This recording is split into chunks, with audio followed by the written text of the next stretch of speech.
Coming to you live from deep within a sunny and actually quite nice radioactive wasteland. We are the survivors of the alt-right tech apocalypse, once more wading into battle against the lobster, zombie, Barbie hordes. Oh, the few, the brave, the bitchy. I forgot that one. The few, the brave, the bitchy. Once more wading into battle against the froggy lobsters, zombie hordes, and Barbie hordes, with debating whether or not Barbie is woke or anti-woke. Fundzerker number 175. We're revisiting the topic of last stream. Speaking of revisiting things, maybe you need a shorter intro. Yeah. No, but then I wouldn't screw it up, and everybody would be like, "She's been replaced by a bot." This is an FBI sting asset. Yeah, I should become an FBI asset. Run. Yeah. No. So anyway, it's how you know this is a real person. Yeah. No. You do stumble over your words quite a bit. Yes, I do. English is not my first language. I've noticed like an inordinate number of times just watching videos and stuff over the last few days, hearing people put words back to front. Like saying things like Bassac words or things like that, but not on purpose. Spoonerisms. Okay? Yeah, and like just I've been noticing them. I've been noticing so many. I'm wondering if I'm the one with the problem. Maybe I have aphasia. Maybe I'm having a stroke or something. Or you could be watching the Barbie movie. No, I did not do that. I'm not. I know. I'm not living it either. I know it's fine. If you want to keep it out of your life, I respect that choice. Yeah, if you prefer to be Barbie free, that's understandable. I was referencing the song. I'm a Barbie girl. That song is too cool for this movie. I have a song that I'd like to reference that's relevant. Okay, go ahead. It's been 7 hours and 15 days since you took your love away.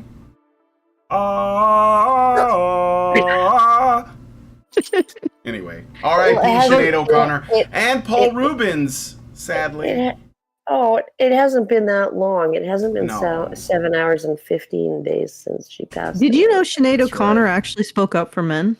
She did at one point, yeah. She was like but if you like search her up, there's nothing but feminist shit, like Well, yeah, they appropriate every woman. Yeah, she probably was a bit of both. She was probably a bit of both. If a woman does something, feminism immediately jumps on her and says, "We allowed you to do that." And we actually take credit for what you did. Yeah, we take credit because it was feminism that allowed you to do that. Yep. No. Okay.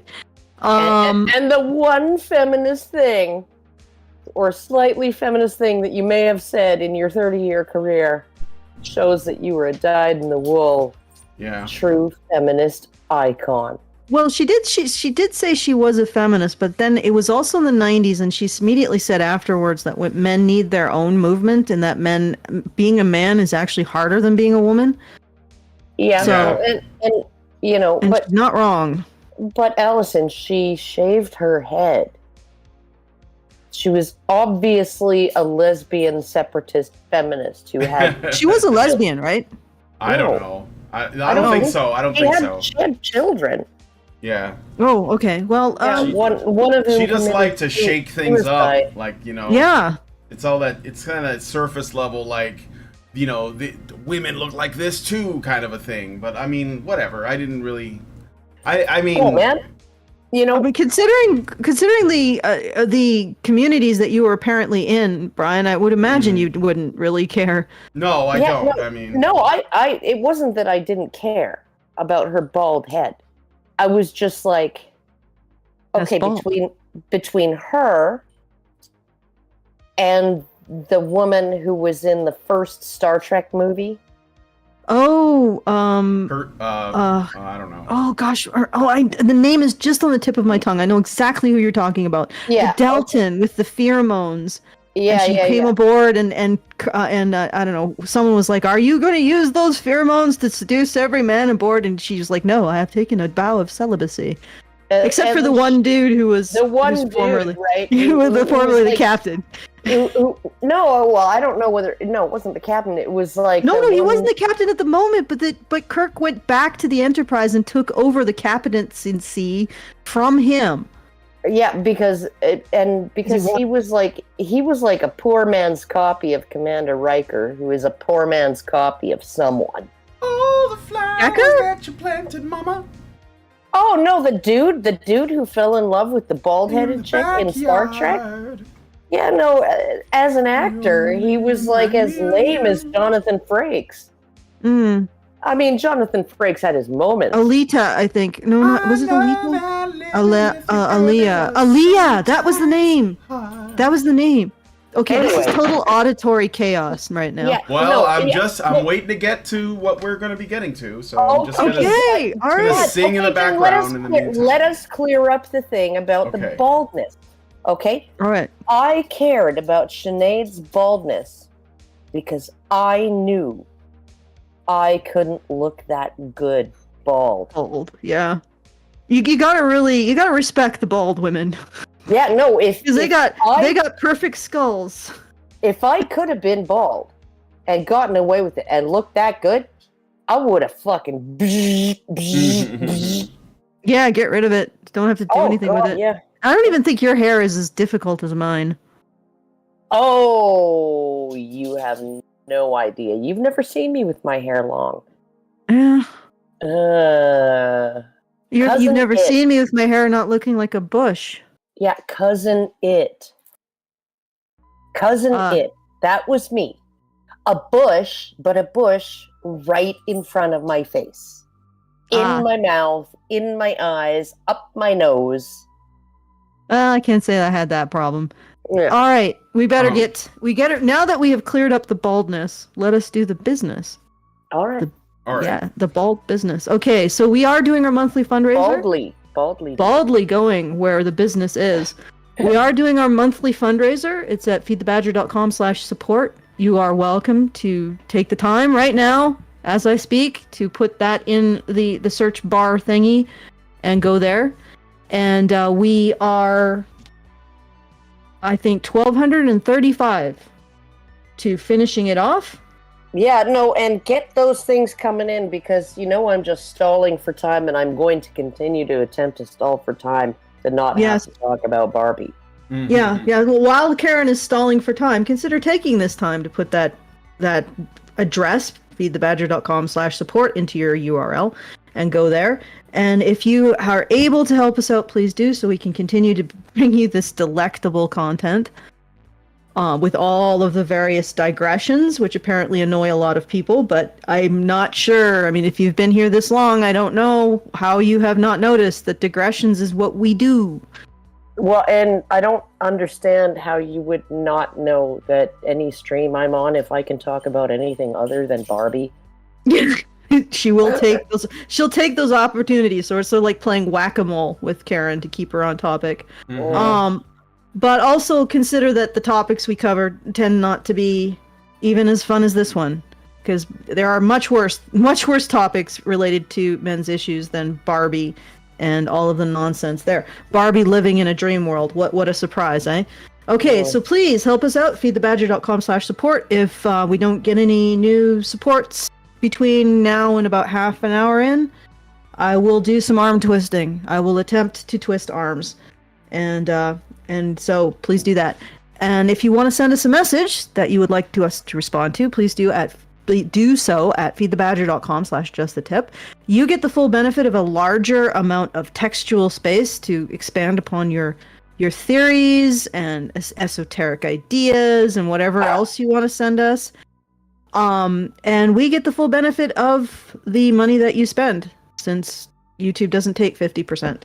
So once again, that's feedthebadger.com/justthetip. If you are considering sending some a larger amount, we really recommend Just the Tip. feedthebadger.com/justthetip. Because, if you send a larger amount, realize that YouTube is going to yoink 50% of that. And if they decide that they don't like the one type of word that you've used, they'll yoink the whole thing and give it to some cause. I think they still do that. I don't know. Do they? I don't understand how they could legally get away with it. Yeah, well, I don't understand how the Canadian government can legally get away with doing what it's doing right now, but here we are. Each judge after judge after judge is saying, yep, that's okay. Well, Constitution, I wipe my ass with that. No. And that is your political minute for the day. Our Constitution is stupid. Every single clause is like, you have these rights guaranteed, but not really. Except for if the government doesn't want to give it to you. Yeah, thinks that you shouldn't have them. In your particular case. Okay, so once again, help us out at feedthebadger.com/support. Even $5 would be wonderful just to get us started. Don't scare the crap out of me, guys. feedthebadger.com/support. All right, so I watched Barbie for the third goddamn time. Why would you do that? Oh my god! No, it's the second time. No, I've been watching. It's the second. I think it's the second time because I watched it once with Lindsay, and then I watched it with you and Dr. Ranwerkam and Lauren, and then you watched it again on your own. Unless you watched parts of it or something. I watched parts of it. I've been sort of moving around in it because I find some of it tremendously boring. I'll have to confess, I really don't know too much detail about any time the human woman is on and her child, because I just sort of skip those parts, or I skim them very lightly. So I considering that I've been sort of constructing the story based on clips from the other parts, I feel like the only purpose of that woman in the entire movie is to simply give her screed about how women are victims of society. Well, I wouldn't know because I haven't watched the movie, so you're not missing anything, Karen. I think that I'm not qualified to discuss this, and I should probably go. Well, actually, I think if that's okay with you guys. No, it's not okay. I say you can discuss this by proxy because you can pick up. There's not even much to figure out about this story, okay? I don't even want to suffer through it secondhand. But the question is, like, the question that we have before the court is whether or not it's woke or anti-woke. Like, I'm not sure. Brian was gonna argue that it's woke, and I'm gonna argue that it's anti-woke. You maybe make the decision yourself there, Karen. Well, which you think it is. All I know is I've heard that it's a critique of woke. No. Brian will say a hard no with that. No. That it is a movie that exaggerates wokeness in parody. However, cannot be distinguished from woke. It is the ultimate Poe. There's something that Harvey Weinstein said and I know that we all hate him, Patooey, but he said that Hollywood is suffering from a lack of people like him who simply say no, or alternatively say, actually get your ass back in your pants. Because I would say that this film, rather than being intentionally anti-woke, and I was going to argue the anti-woke side of this, I don't think it's intentionally anti-woke. I think that this is simply a result of all of the men in the background just not telling the woman who wrote this and directed it, yeah, your ass is showing. Oh. You're having a wardrobe malfunction in terms of your writing. You don't know what the hell you're writing. And they just sort of let it fly. They just looked at it and said, I'm not even going to tell this woman. She doesn't want to be told. I don't want to mansplain this woman about the themes she's actually writing. And I think that that's where the feeling of it being anti-woke is coming from. It's coming from the fact that nobody set this woman down and said, what you think you're writing is not what people are seeing. And honestly, I'm pretty sure that a lot of the women with the same mindset of this woman will also see what she sees. Yeah. But I don't think that that's really what she is actually putting on paper, so to speak. Having watched more carefully, is there anything? I'm gonna ask Brian this. Is there anything in the sequences with the human woman and her daughter that you felt was particularly woke? So the daughter and the mother are going through a hard time for whatever reason. The daughter and the mother are fighting about something. They don't really make that what it is clear. We know that the daughter is like a Generation Alpha or Zoomer girl that has like the most intersectional woke politics, and sometimes they even make it sound like there's a bit of a joke about it, but it's not really attacking that wave of feminism, the intersectionality. It's not really attacking it, because when the mother has goes on her speech about how hard it is to be a woman no matter what, right? The daughter smiles and like takes pleasure in that, because and so she's like, oh, my mom gets it, right? So there is no whatever they're fighting about, we don't really make it clear. We don't really know what it is. Well, I guess that the girl is growing up. She's not into being a child. She's no longer her mother's daughter, like as a little girl anymore. She's becoming a woman. Maybe, I don't know. They don't really make that clear. It's one of many things that they don't really follow up on in terms of like completing. They just wanted to make the relationship between the mother and the daughter tense, and so they did that. And there is a father. She does have a father in the movie, but he is useless. He doesn't do anything. Well, a stepdad, I guess, because you remember there's a scene where there's a chase and she does some stunt driving, and the daughter's like, where'd you learn that? And I guess she was like, oh, your father or whatever. So like this is a stepdad. It's not even his kid, and he's like this beta male guy with glasses, and he's trying to learn Spanish, and isn't he so hilarious? Look at men when they're not dangerous to women. They're like this. They're basically harmless pets. He's like a hamster that they keep at home. He's like a Ken. Yeah, well, or worse. Yeah, or worse. And he's doing his. At least Ken was good looking. And and this guy is kind of like so the father, no impact on this girl whatsoever. And the ex, I guess, the father of her daughter, not in the picture, but a bad boy though, right? Ooh, yeah, like probably in a biker gang or something. Probably a stunt man. Who knows? We don't know. We just know he was a better man because she had a kid with him, even though he's not in the picture anymore. So he served his purpose. He donated his sperm, and now we're moving on. So, sorry, I went on a little bit of a tirade there, but okay. There is nothing about them except they be fighting, and then by the end they made up, and that's it. Like there's nothing else. We don't even basically the mother became more like her daughter, and that made the relationship good.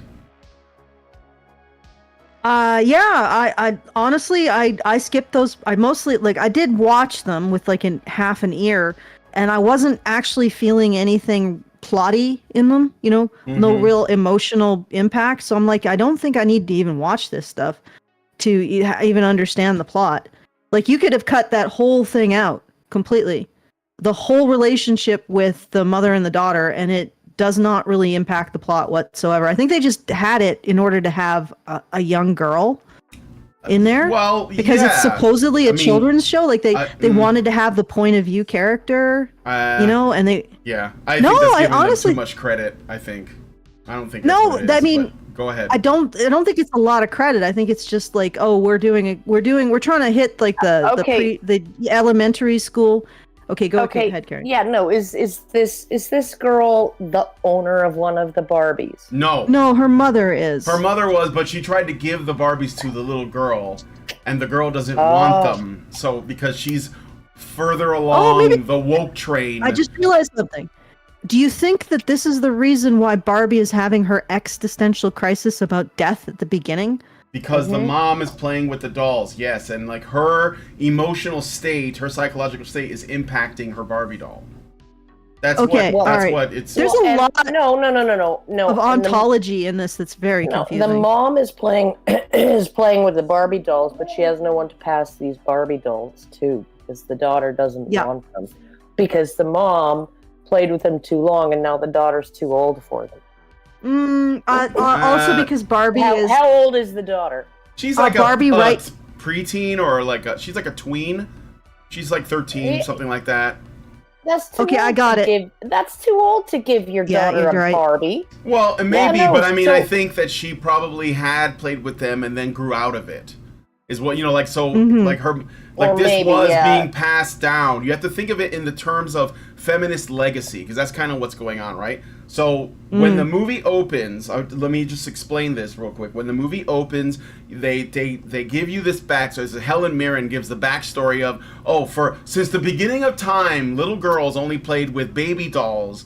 And so this is oppressive. She doesn't say this explicitly, but it's pretty clear that it's oppressive because it's training women to be mothers by giving them baby dolls. And the Barbie doll was the feminist doll, right? It was the doll that girls could play with. It had some of the features of a baby doll, like you could comb the hair and you could dress them up, but she wasn't a baby. She was a grown woman. She could do anything. So you had like all of these different outfits, because that's essentially what a job is in the eyes of these women. It's just outfits. So like you had a different outfit for the different jobs, right? No, that's what it was though. Like, I mean, when you're a child, that's enough. Like my sister had a ton of them. She had the dream house, she had the car, she had all that shit. And it was all about, playing pretend. Consumption and appearance. Sort of, yeah. I mean, I don't want to necessarily, because I do think it was popular for a reason outside of simply being consumed. It was, I think that I remember a show I did with Aiden Paladin a while back, years ago, and we talked about what the differences between the way that boys play games and the way that girls play games. And so when girls play games, and this is also how they play with toys, they create like sort of social scenarios of of everyday life, and it's a very domesticated in most girls. Before you guys come in and say I didn't do that, most girls do that, right? That's why the Barbie doll is popular, because they have tea parties, they play school, they play house, they play doctor, they with the dolls help them do that. Boys, when they play with toys, it's about adventure, it's about fighting against evil, it's things like that, right? So it's just different, and that's fine. Cowboys and Indians. Yeah, cowboys and Indians, army men, cops and robbers, exactly. Slaying dragons, like whatever. So it's just different, and it's a different appeal.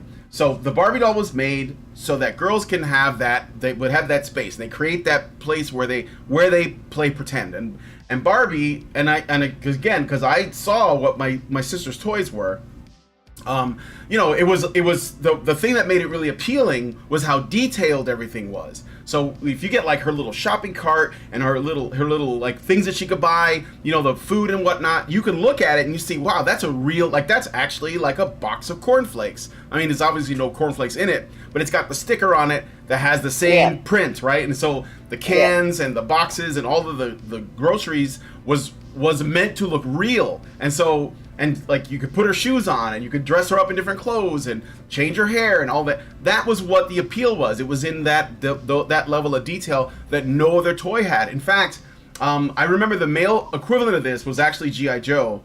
And I had a friend who had G.I. Joe, and I'm not talking about the little ones from like the 80s. I mean the ones that were basically the same scale as the Barbie doll. And the difference was the big articulated ones. Yeah, they had like hair that you could touch, little buzz cuts, but they still had hair and beards, and they were like wearing military clothes. And there was all these details. You could put like little holsters on them, and like rifles and backpacks and canteens, and all of that. Be quiet, dog. And instead of just their shoulders and hips joints moving. Yeah, it was like all of it, like the elbows and the wrists and the ankles and the knees. Yeah, so the point of that was that boys wanted to do more, like action-oriented stuff, physical stuff with their G.I. Joes, whereas the girls, that they were perfectly satisfied with her just, you know, standing there, like minimal movement, looking pretty. She can maybe sit so she can get in, you know, sit down for tea or cards or get in her car or whatever. So functionality wise, that was the point. And I think that it was the most popular, probably still is the most popular girls' toy. When I worked at a toy store, you know, the Barbie section, you knew it when you saw it. Everything was pink, and it was very popular. And it was also really popular with older women who were collectors, because they would make these collector's edition Barbies that were, you know, they had, I don't know, they represented like a country, or they were Miss Universe, or they were from, you know, I don't know, just whatever, like the Oscars or something, right? They would have all these special edition collector's item Barbies, and women would buy them. So, but I think that my point is, and I'm getting way off course, but from the beginning, the introduction of the Barbie, which by the way was created by a woman who was the CEO of Mattel. Okay, so a woman created it, and yes, the woman is a character in the movie, and she is the CEO of Mattel. Which, if you want to make a point, you cannot ignore that she was the CEO, and she was until like the 90s. Right, so not like for a short period of time. She made that doll specifically because she believed that if little girls are growing up with baby dolls, then it's sort of telling them the only thing they can be are mothers, and so she wanted to change that, and that was a feminist act at the time. But the thing is, though, as time moves on, feminism just wants more and more and more and more and more and more and more and more for women. So obviously Barbie's going to look like a dinosaur now. And that's why they introduce it as a feminist thing, but they immediately tear it down when the young girl who's like representing the new generation, when she goes on a tirade on Barbie and makes her cry. It's not because she's meant to be a parody of wokeness, the teenage girl. It's because she's saying that despite the fact that this may have initially been intended to make women feel empowered, it's problematic for a whole new list of reasons, because we're never satisfied. So that's why, you know, I remember women that would go way back in the day, they would go on the news on like panel discussions about how Barbie's body proportions are so impossible for women to achieve that it's doing harm to little girls. And I'm like nobody, if you care about that, something's wrong with you. Like, it's a toy. That'd be like me looking at He-Man and saying, why don't I look like that? I'm gonna go hang myself. Like, no. You know?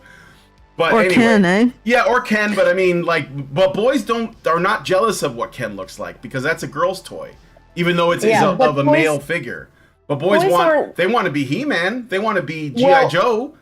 They would like to be He-Man. Yeah, they would like to be. Exactly. They would like to be Arnold Schwarzenegger or Sylvester Stallone in those movies, right? They would like to be those have that body. But I think most boys who, at least the ones raised in my generation, they were smart enough to realize what my sons realize, which is, you know, you can look as good as possible, right? In terms of putting in some effort and, you know, building some muscle and stuff. But you could literally inject steroids directly into your muscles. Yeah. And you're not going to look like that. Right? Because that, like Sylvester Stallone, you know, like the dude who plays Thor, right?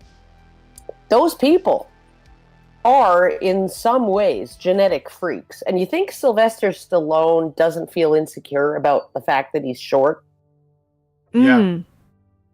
Yeah, I know. But like, that's the thing, though. Like, despite all that, Sylvester Stallone as a person is very admirable and aspirational. To guys, yes, especially. Of course, but I'm sure there's a part of him that wishes he was taller. Sure, there is. Well, it's not going to happen, right? And it's just like, you know, like, we can't all be Dolph Lundgren.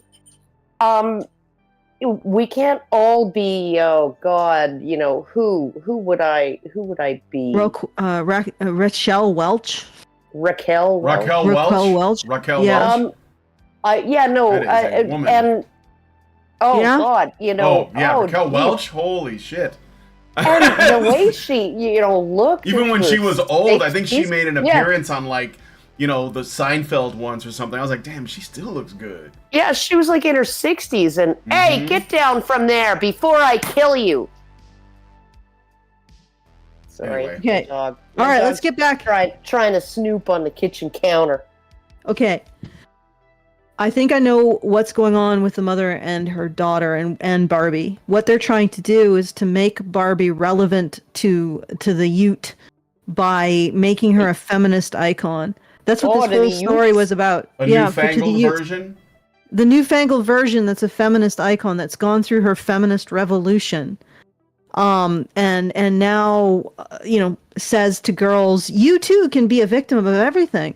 No, but at the same time, you can take over your entire universe, usurp all the men, basically emasculate them, and then you shall be queen forever. Well, it had a lot of interesting... And then you'll live happily ever after. I think that's where the subplot with the mother and the daughter is really going. Is the mother wants her daughter to appreciate Barbie, but she doesn't appreciate Barbie because Barbie isn't intersectional enough. So we go through this little passion play in which Barbie enacts her own feminist revolution upon Ken. Only problem is that Ken starts off as a complete accessory, expendable accessory to Barbie. So a doofus. And a doofus, yeah. So we have to somehow get it so that Ken constructs a patriarchy that Barbie can then be a victim of and revolutionize. Yeah, she can be a victim of it and then find a hammer, smash it. If I had a hammer, I would smash patriarchy. And then as a twist, because that's what I think once you understand that, you realize what the whole thing is. It's just a marketing ploy for Barbie, in a lot of ways, to try to take her into the new era of intersectionality. It's really sad though, because if this movie actually got young girls' psychology right in terms of what they were targeting, the message that they were sending, that this would have appeal to young girls, then I just want to go hang myself. Well, apparently a lot of kids found this movie excruciatingly boring, which is not surprising because it is excruciatingly boring. Yeah. Well, especially for a kid. That gives me hope because, as much as I thought Barbie was like lame, totally lame sauce in terms of a toy, right? Until I figured out ways that I could make it more interesting. Make it more interesting by being disgusting and perverted. Mm-hmm. But when I was a kid and didn't have sexual feelings, they just lay out at in the back of my closet underneath all of my other stuff. Underneath all the jars of like caterpillars that I caught that didn't make it, and I never bothered to clean out and stuff. But no, this movie's really sweeping everything. It's almost at 1 billion now. Oh, I know. It's like it's making a lot of money. I just don't. I think that it's making money from millennial women. Mm-hmm. We're millennial childless millennial women, maybe? Yeah, probably. Because the thing is that it feeds into a lot of their neuroses. Yep. And it feeds into their quintessential feminism, but I don't think it speaks to, like, if kids 5 to 12 years old aren't getting anything out of it, if they find it boring, right, then that makes me happy because they're not buying the message, right? They're just sitting there going, why the fuck am I here? Well, let's put this in a little bit of a different perspective, because let's consider that there are a lot fewer people having children now, and so toys in general are down, probably, compared to what they might have been like in the 80s when I was a kid.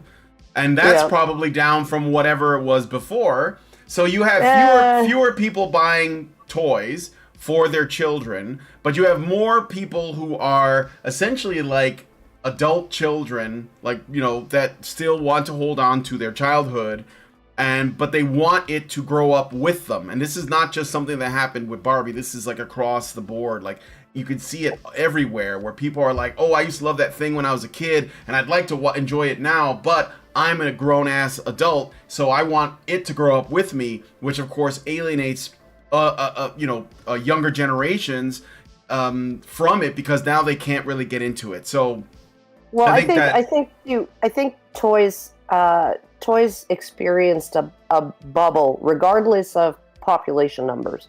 Mm-hmm. Right? They experienced a bubble because they went through the same kind of thing that all things go through, right? Yeah. Where it used to be, like, you always had toy soldiers and you always had toy baby dolls and things Mm-hmm. like that. You always had girls and boys toys, right? But the vast majority of toys were things like Tinker Toys and building blocks and, you know, well, there are also a lot of toys that would be considered really unsafe by today's standards that were taken out of circulation too. Yeah, but a lot of them were like, toys were much more gender neutral in the 1950s, right? And they also were built to last. So you literally had one set of toys being handed down through all of your children, and all of them, whether they were sons or daughters, could play with them, right? So it was like you had a situation where, and then you had this huge boom in the 70s and 80s and 90s of mass marketing of really cheap, crappy toys. In terms of they just don't last. And how many Barbies? How many headless Barbies do you have? Well, and I don't have how many armless GI Joes do you have? Right. And, what breaks on those is like the waist where the rubber band is at. That's where the GI Joes break. Yeah. And so I mean, you have a situation where, you know, they started getting into these more complicated toys that were more cheaply made, that broke, but also were more subjective fads, right? So, you know, Etch-a-Sketch lasted for, you know, years and years. Slinky lasted for years and years, right? Nerf went through this too. You know, you had your Nerf balls and stuff like that. I think Nerf is still a thing now, but it's all guns. Yeah, it is still a thing, and it's been guns for a long time. Like water guns too. Super soldiers? They want to introduce a new gun all the time with a new projectile that's not compatible with the old gun you have, right? Yeah, so they went through this like massive greedy period, and now that you have a situation where, you know, the old toys that it's like World of Warcraft. They were like, well, you know, nobody's buying it, but we got all these loyal customers, so let's just start selling skins and accessories and special weapons and you know, cheats and stuff. Right? And Barbie was ideal for that, because you bought a Barbie and then she'd want the car and the house and the, you know, the accessories and the different sets of clothes and all of those things, right? Yep. And all of that was anchored to, you could anchor all of those accessories to one doll and make bank. And then all of a sudden it's like, now that, number one, I think girls are less enamored of Barbie to begin with, because I think girls are becoming slightly insecure about their bodies and you know, they're just not interested in Barbie as interested. And then because they were in the middle of this bubble of free money for like cheap plastic Barbie cars and, you know, accessories. I think they've just, maybe this is just their last ditch effort to save their revenue, right? Because they had it good for so long, and now they feel like they're in the poorhouse. Excuse me, dog. Get down. Possibly, but I mean, I think that it could have been a marketing ploy, but I think it's a feminist lecture first and a marketing thing and an ad second, because There are other properties that when they adapted them, they increased or created a lot of interest in toy sales. The best example would be Toy Story itself. Toy Story because it was so well made as a film, and because it put the love of of play with children front and center. And this is post internet, was around, so it wasn't like there was a massive distraction. And I worked at a toy store around that time. And sales for Mr. Potato Head, the original Mr. Potato Head, they didn't make one just for Toy Story, right? Mr. Potato Head, and for the Slinky Dog, and that telephone thing, all that just blew up. And of course there were still a lot of somewhat larger families around that time. But then on top of that, because they added a Woody and a Buzz Lightyear to the mix. Those toys were extremely well selling. In fact, the Buzz Lightyear, I think that was the one that has the voice button on it that he says the different things. Yeah. To infinity and beyond. Yeah, that one, and he had the wings that came out and shit. That toy was so sought after. There were people waiting for the doors to open. This wasn't even Christmas time. This wasn't even Tickle Me Elmo, which was another thing I was there for. Huge thing. So and Barbie was still selling well, even with all that. And when Toy Story 2 came out, if you guys might not remember, but Barbie is in that movie. And so I see a much better presentation of Barbie. I'm tour guide Barbie. Yeah, right. The Barbie blew up. That one was selling like hotcakes. So I think that I don't think it's necessary to tell the story they wanted to tell simply to sell the toy. I think that if they had just shown love for the toy, and frankly I don't think the Barbie movie has anything to do with the toy. I think the toy is the Trojan horse. That's how they get the message in. They come to the door and they're like, look, we got this story, and there's pink and there's glitter and it's girly, you're gonna love it. And then you go in and it's complete intersectional shit. So it's that's what I think. And Greta Gerwig, I looked into her. She is very feminist. She made a Little Women, which is absolute cringe. It was a remake. It was a remake of it. Came out in 2006 or something like that. Well, Little Women is kind of like Romeo and Juliet. There's been multiple versions. Yeah, but she basically put a feminist spin on it. There's in Little Women, and I have the clip if you guys want to see it. In Little Women, there is a speech about how hard it is to be a woman at the end. So it's the same thing. It's she's just doing that again. She is married to a man. So apparently, being it's sort of didn't Gloria Steinem marry a guy eventually? It's one of those things where it's I don't want this for you, but I want this for me. Talking to women. No, or I don't want this for me. I want this for you. Yeah, a lot of feminists are like that. But I think I think Andrea Dworkin even married a man, didn't she? God, who did that? Oh, good lord! What I mean? Yeah, what? and she took so much heat from it from all of her lesbian separatist friends. Mm-hmm. They were like, "How the hell could you get married to a man and fuck him and everything?" Jeez. And she was just like, I don't even want to think about that. Yeah. Allison, do you want to say something? Well, I'm just waiting for you guys to get through the discussion of the toy stuff. Well, I think back to the discussion of the actual movie. So, go ahead. Well, no, I think I basically wanted to just explain that. Give some context. Yeah, give a little context, and also just explain that I don't think that I don't think the film was meant to sell more toys. I think that Mattel was probably a bit blindsided by this too. Yeah, well, I think Mattel was probably convinced by some clever marketer. Mm-hmm. Like they did to the rest of us. We're gonna make these toys. We're gonna make these toys appeal to the new generation of intersectional women. We're gonna make these toys jump off the shelves. Yeah. But so I think that's where the kid and the mother story comes in, because I think it's that is the framing that you're taking Barbie, who is uncool, and applying some intersectional feminism and making her cool for the Ute. The Ute. You know. It's hello, Ute. Fellow Ute. It's Utes. Utes. Making her cool for the Utes. That's what I think the relevance of that story arc is, as it were. Although I will point out that you can safely remove almost every reference of the girl and her mother and still have actually a less boring.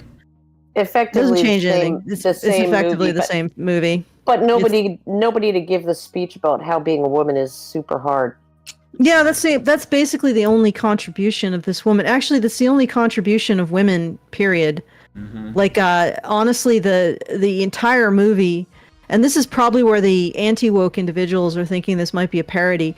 I don't know if this woman realized that she has written a movie where women have no agency outside of influencing men through victimhood.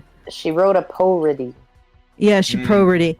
But like when you look at the structure of the story, right, and you go through the steps that are taken, the only time I believe, and correct me if I'm wrong, Brian, the only time that Barbie experiences anything approaching negative is during that rollerblading scene where she's dressed up like It's the rollerblading outfit she had. It was an outfit that came out in the 80s. That's why it looked like that. All like neon colors and yeah. Yeah, and that's the only time that she really experiences anything you might consider negative that men do, unless there's another point in the film that I missed or didn't understand. I mean, I would say there are others, but that scene is like compressing all of the ways that men oppress women socially into like one scene. Like it's a multiple events that sort of packed together. Yes. Yeah, and you know, oddly enough, no man actually like grabbed her, put her down on the ground, and like started humping her or anything. No. Well, hey, it's PG-13. I mean, save that for the uncut director's cut of the film, I guess. Oh, right. Yeah. Okay, so that was the one thing, and she was basically just getting attention from men, which was making her uncomfortable. Ken, of course, who's basically starved from attention, is appreciating all the attention he's getting. Mm-hmm, But there's interesting things that happen because in writing, telling or somebody saying something is less of a strong argument than showing it through people's actions. Yes. And this movie is rife with people just flat out saying things and showing the exact opposite or something that contradicts it. Yeah. So, for example, Ken, what inspires him to go find out about patriarchy? When he gets there, and it's basically those opening scenes. So there's a couple things that happen. One, he gets there and people are looking at him. They're looking at both of them. And the main reason why you can assume that they're looking at both of them is not because of how, like, that they're really attractive. It's because they're wearing an outlandish outfit from the 80s because that's what the doll had for both of them. Yeah. So they're getting attention, look at these people. Like, they're standing outlandish. out. Yeah. It was outlandish even in the 80s. Yeah, it was just because girls like colors. So anyway, they were both having the same experience of getting attention, but Barbie was made self-conscious by it, and Ken was really appreciative of it. And then later... He's empowered by it. Yeah, well, then later he started noticing that, you know, men were, they were doing construction, and in Barbie Land, the women have all the jobs, even the ones that they never made a doll for, like garbage, collector and construction. And linemen, yeah, like those, that didn't exist. Again, like I said yesterday, I wonder how they decide which Barbie gets to party all night, and which Barbie has to wake up at 4 a.m. and clean the shit of the other Barbies. But anyway, continue. I don't really know why they put that in there, because you can already see that there is no actual like garbage that's so they're just carrying off like empty canisters. It's almost like I think it's kind of like a slap in the face of people who actually have to do that job, because it's trying to it's sort of making light of how, this is like, because the Barbies, they love picking up the trash. Barbies are so happy. They're I love doing this, right? So I mean, I'm not saying men who are sanitation workers hate their job. Essentially, Barbie Land is representing like the rad femme view of the world. Yeah, like it's they're like going to this, somehow construct a world where women are the ones who are doing the sanitation, the ones who are doing Well, the they're doing construction, they're in the everything. Supreme Court. Yeah, so Even though now they don't want to do it for whatever reason. Okay, continue, Brian. So I think where it gets basically like crosses the line is he is just kind of like curious about this world, like he doesn't quite get it, and then he sees men doing man stuff, and they have like the that 2001 song playing, and he sees guys in the gym and they're like high-fiving each other and they're like broing it up, and it's all like I don't think there's anything wrong with it. Like I see it, I'm like, that's what men do. Yeah, that's fucking cool. Men exist. But I think that Greta Gerwig was like, oh, men, they're so, because that's what makes him want to instill patriarchy. Because if men exist, as men, yes, right, they become if they dangerous, play sports, and they want to take over the world. If they play sports, if they are friends with other men, if they like fitness, if they want to, if they basically want to do jobs like work in businesses or whatever. And construction, like that's all bad for men to do. And he sees that, and it's nothing like what he knew from Barbie Land. Because in Barbie Land, Kens are homeless, they don't have a job, they don't do anything, they beach. That's their whole existence, is that they beach. Yeah. They are accessories, literally accessories. Also, I want to point out that one of the emotional moments in the film, in the beginning, is Ken asks Barbie if he can just, stay in our house. Yeah. I guess in a platonic manner, since they don't have genitals. But can I just stay, and she rejects him, and she says, no, every night is girls' night. Yeah, but we're supposed to we're not supposed to, I don't think we're supposed to have sympathy for him. Because I think that what they do is they're trying to make Ken out to be a kind of like entitled incel guy. That's what they ultimately are trying to suggest, which is really interesting. So the moment that Ken decides he wants to create a patriarchy is when he realizes that men exist and actually have some value in the world and a role. Like they actually work, they exercise, they have friendships, whatever. I'm pretty sure that he does. Well, I guess they don't exercise in Barbie Land. The Kens are all kind of like they get along, but there is like an underlying like envy of each other. Like they for whatever reason. That's just, they don't really explain it. But the Kens are not like super close like the dudes in the real world. And I think the final cherry on top of all that is a woman approaches him and asks him for the time. So and of course he doesn't know, but he was so blown away by the fact that she spoke to him without any without thought he had any information or considered his opinion at all. Exactly. And he was blown away by that. But again, I don't think it's sympathetic. I think that it's I think that this movie is so woke that it doesn't know how dumb it is. I mean, that's what I think, but yeah. All right. And then the moment that he discovers men can be useful, right? And men can have cooperative relationships with each other. In being useful, and men can feel a sense of purpose, they will instantly try to take over the world and turn it into a patriarchy that oppresses women. So we have to keep the Kens brainwashed into thinking that they're useless and boneheaded and not good for anything and treat them like shit. Actually, I just want to make a point of clarification. Yes, and brainwashed is a good way to put it. But I just want to make a point of clarification. When he was finding out about patriarchy, was prior to being asked the time. The asked the time was the moment I think he was like really, he really thought, wow, this is the best. Can you imagine how utterly? Well, it's like being asked the time is like, hey fellow adult.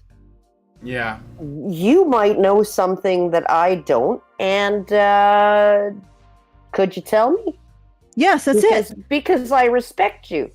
Yes, that's it. That moment was the height of Ken's life, is to be asked the time. And then you watch this and you realize that the woke think that that's not That is not saying something sympathetic about Ken. That's making Ken entitled. That he's so ignored and dismissed that he just wants the time. Either that, or they think that this is a reflection of what women were like in the 50s, which is absolutely delusional crap. Yeah, I was gonna say, I think that there's a very sinister inversion going on. So if you acknowledge or see that what they're trying to say is that Barbie Land is the inverse of patriarchy in the real world. So the women run everything. The women are empowered. They have jobs. They have a purpose in their life in Barbie Land, right? And the men, they don't have jobs. They don't have homes unless a woman decides to give them one. They don't even get the time of day, right? And so, so what Ken is basically his experience in Barbie Land is what Greta Gerwig is trying to say is a woman's experience in the real world. So when Ken says, "Oh my God, she gave me the time of day. I can't believe it," and he's like, "So you want to sympathize because it does seem really sad, but what it is a reflection of how absolutely, let's say, resentful this writer is of the real world. Like they really think that the Ken's experience in Barbie Land is a woman's experience in reality. At least in the 50s, which is absolutely ahistorical. Perhaps, but I think that she would probably argue that is what women experience today. Because again, remember the feminist screed? I can bring up the speech. She basically, like the America Ferrero, whatever the hell her name is, she lays out this whole thing about how hard it is to be a woman because you have to be this, but not too much of this. You have to be that. And it's all shit that you can apply to men, like easily. But she doesn't because men are invisible. So fuck them. So she does. I'm telling you, that's what it is. Like I'm not disagreeing with you, Brian. I just want to sort of move on to the next thing. Men's experience is completely empty. It's absent. But okay, I have found the single fatal flaw in the analogy, whether it's an intended analogy or whether it is accidental, something different. That this is how women experienced life in the 1950s. There were not homeless women in the 1950s. Mm-mm. Not really. Women got married to men, and then the men put roofs over their heads. Yeah. Yes. And if a man didn't put a roof over a woman's head, she could count on her father and family mother, members. Yeah. Yeah, to keep a roof over her head. I mean, that's kind of still true today. If a woman and a man get a divorce, the woman can move back in with her mother for a while. The man is fucked. Yeah, or with her dad. And he loses value for not having, for if he has to move in with his parents, his sexual market value plummets. Recently, I saw a video of a man who was evicted from his house because his wife made a false claim of domestic violence, which is something that women routinely do in domestic violence, in divorce proceedings. Yeah. And they don't even tell the men that they're getting divorced. The first time a man hears about it is when he gets a knock at the door by a cop and gets thrown out of his house. Yeah. And that is a reality for men in divorce courts, especially in areas where they have this. If a woman claims domestic violence, she can get everybody else kicked out of the house and claim it as her own. Yeah. It doesn't even matter if she's a homeless woman sleeping on your couch. Do not do this, guys. Do not allow women to sleep in your home, because she can claim domestic violence and get you kicked out, and you have to pay for it. You have to pay for her to stay there according to law. That's what it's like in my province and several states. I don't know which ones, but so look that up and make sure. But anyway, So this is a power that women have. And they've always had this power of expecting shelter. The primary people thrown out during the Great Depression when they couldn't be fed were men and boys. They would throw 13-year-old boys out because they would preferably feed their daughters. And it's I always have to point out, it's quite convenient that feminism starts looking at patriarchy, the first decade, you can say men weren't suffering unbelievably, either through lack of work or war, and hunger and lack of purpose in the Great Depression. That like the very first decade of the 20th century, that you could say that men actually weren't getting a shit deal. Feminists zero in on it as evidence of patriarchy. It's just astounding. Mm-hmm. Yeah. But anyway, aside from that, it wasn't the case in the 50s. Like in the 50s, if Ken was a stay-at-home mom in the 50s, he could expect respect. Yeah. And you look at those women, they don't look like women who are downtrodden. They look like women who had dignity and respect. They had respect for their partners, the men in their lives, but they also expected respect, and they looked like people who expected respect. And I remember something from Dragnet. You remember Dragnet? Just the facts, ma'am. Just the facts, ma'am. There was a scene in Dragnet where the cops were approaching a married woman, and they were saying, we'd like to talk. And she just cut them off and said, "You talk to my husband," and then walked on. To the cops! Mm-hmm. To the cops! And they had nothing to say to that. They just had to let her go. And she's like, "Yeah, no, this is beneath my interest." Noticed, yeah. This is beneath my notice. You cops, you talk to my husband. Yeah. And they had to they just accepted that. Yeah. They just accepted that. Mm-hmm. That was the kind, and I've watched manners videos from like or movies or films from like the Navy. I've seen those. Yes. In the Navy, a woman ranks higher than a naval officer. Mm-hmm. So the officer and the man who's dating the woman who's below him in the rank, they both have to defer to her. Okay, guys? There was a tremendous amount of respect towards women and recognition of their contributions. You look at parenting magazines from the 50s. Women were expected to understand politics so they could tell when their children should be exposed to it, how it should be approached, to be explained. Yeah. There was a tremendous amount of respect for women's role. You look at Japan, which was, not Japan now, but Japan 30, 40 years, 50 years ago, right? You had the middle-aged men dying of heart attacks at their desks, working 16 hours a day. You had their wives controlling the purse strings. And basically, he'd just give his paycheck straight to her. She'd give him an allowance to buy himself lunch, and then, but she was also expected to maybe get a post-secondary education, not necessarily so that she could have a job and earn money, but so that she could properly educate the children. Mm-hmm.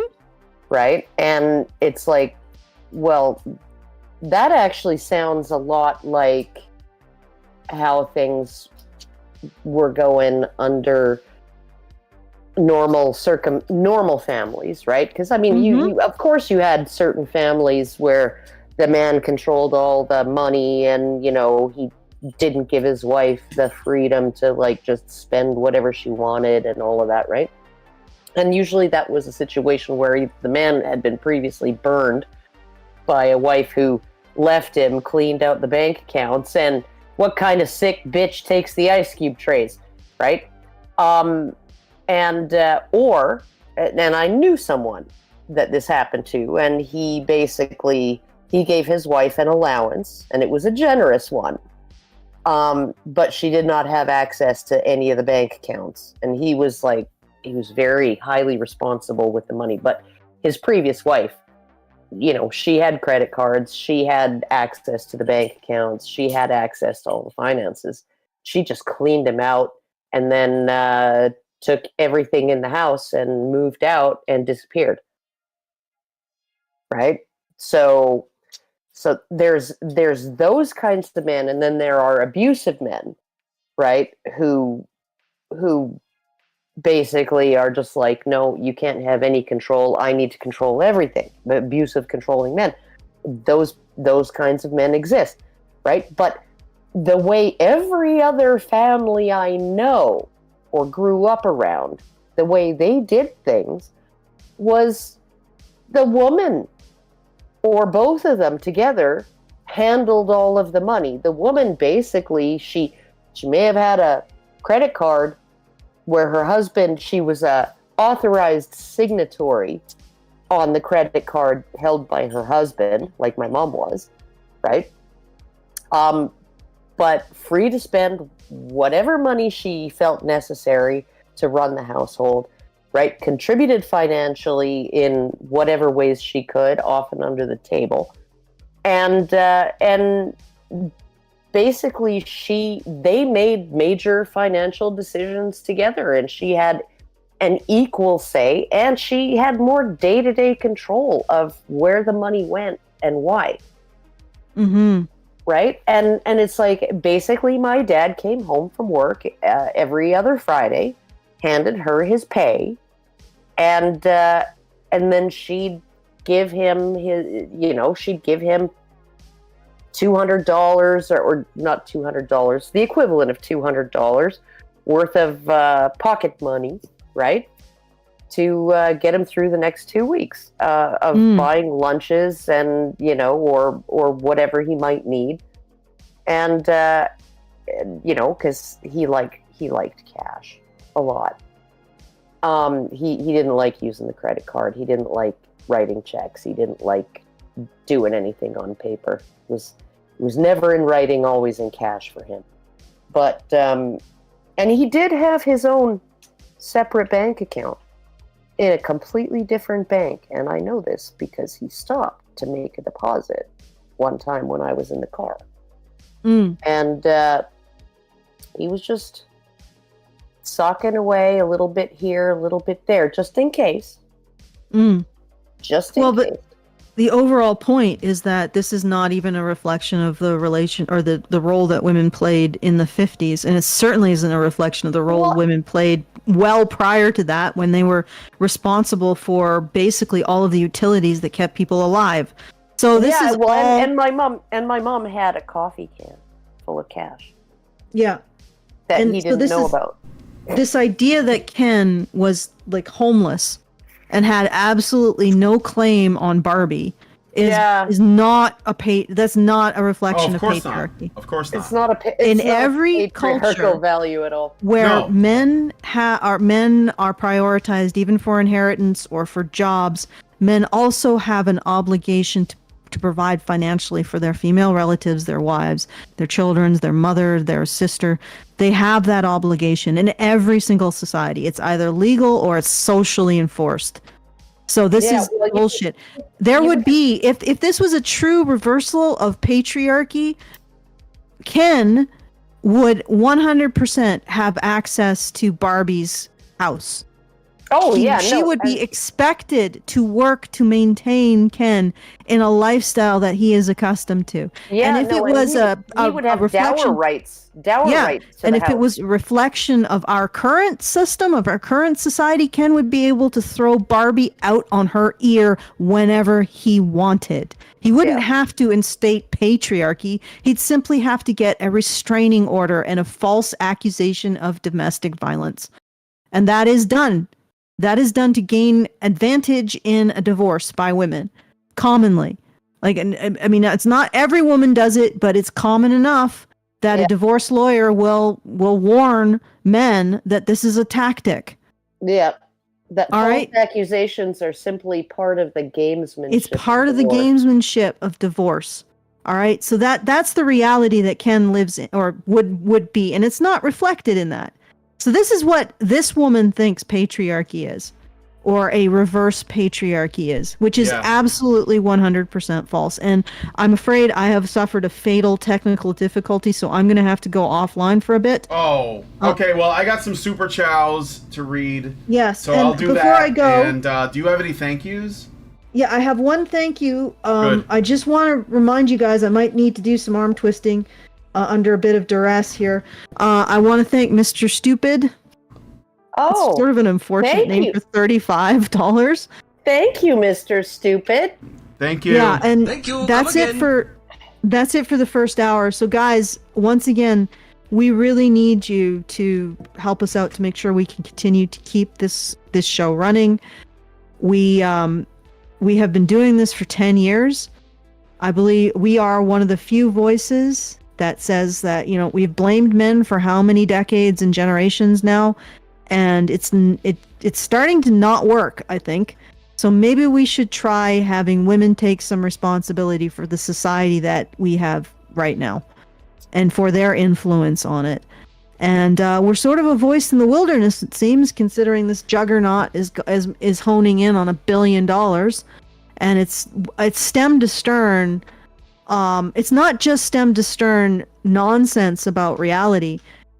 It is stem to stern delusion about nonsense about reality. And we'll get into that a bit. So if we stop being able to say this content, if you wake up tomorrow and Honey Badger Radio is gone, Barbie is it for the conversation about the relationship between the sexes. I mean, there'll be other men's issues content channels, but we are the one that has most consistently produced a podcast almost every day for 10 years.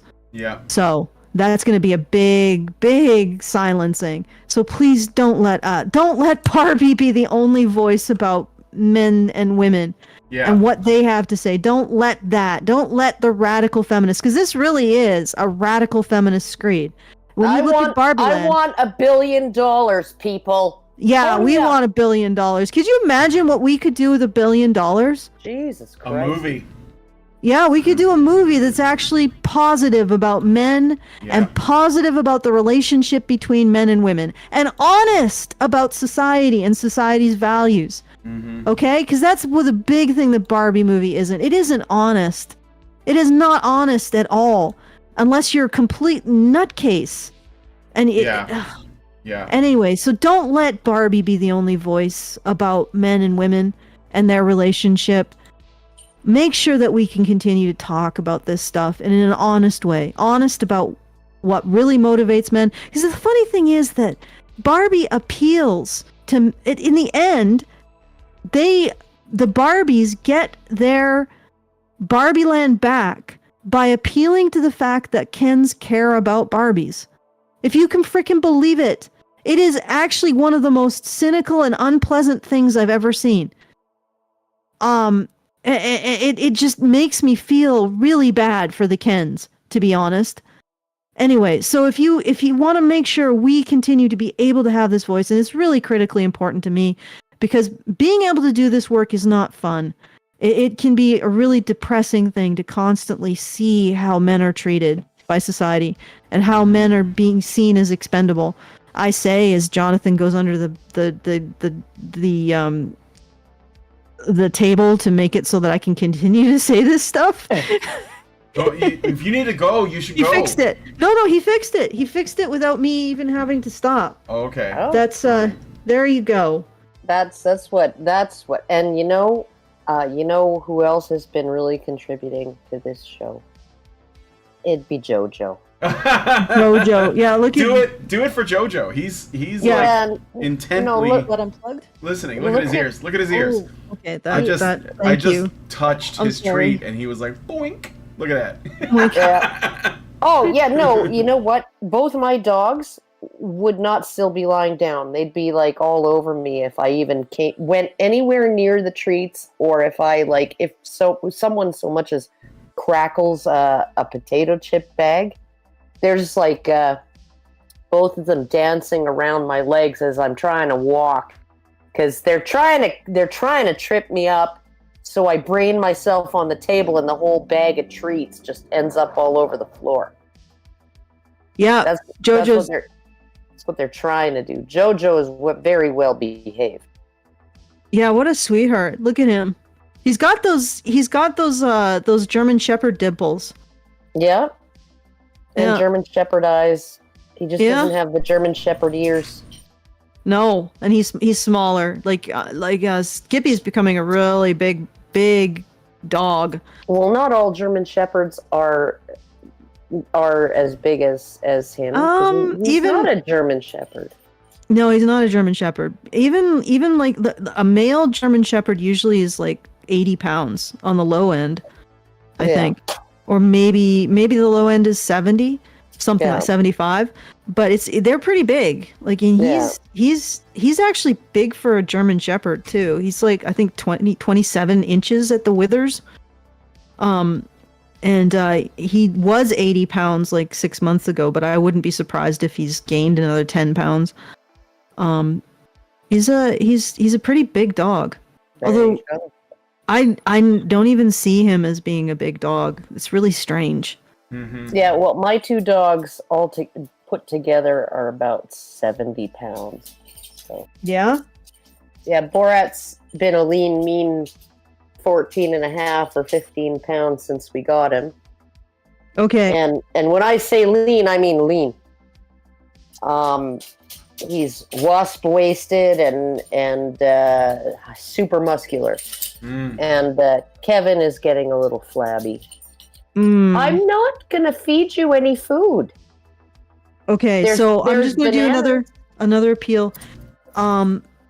I really, when I think about it, that you guys make it possible to continue to do this work, it's really amazing, and I'm very grateful for it.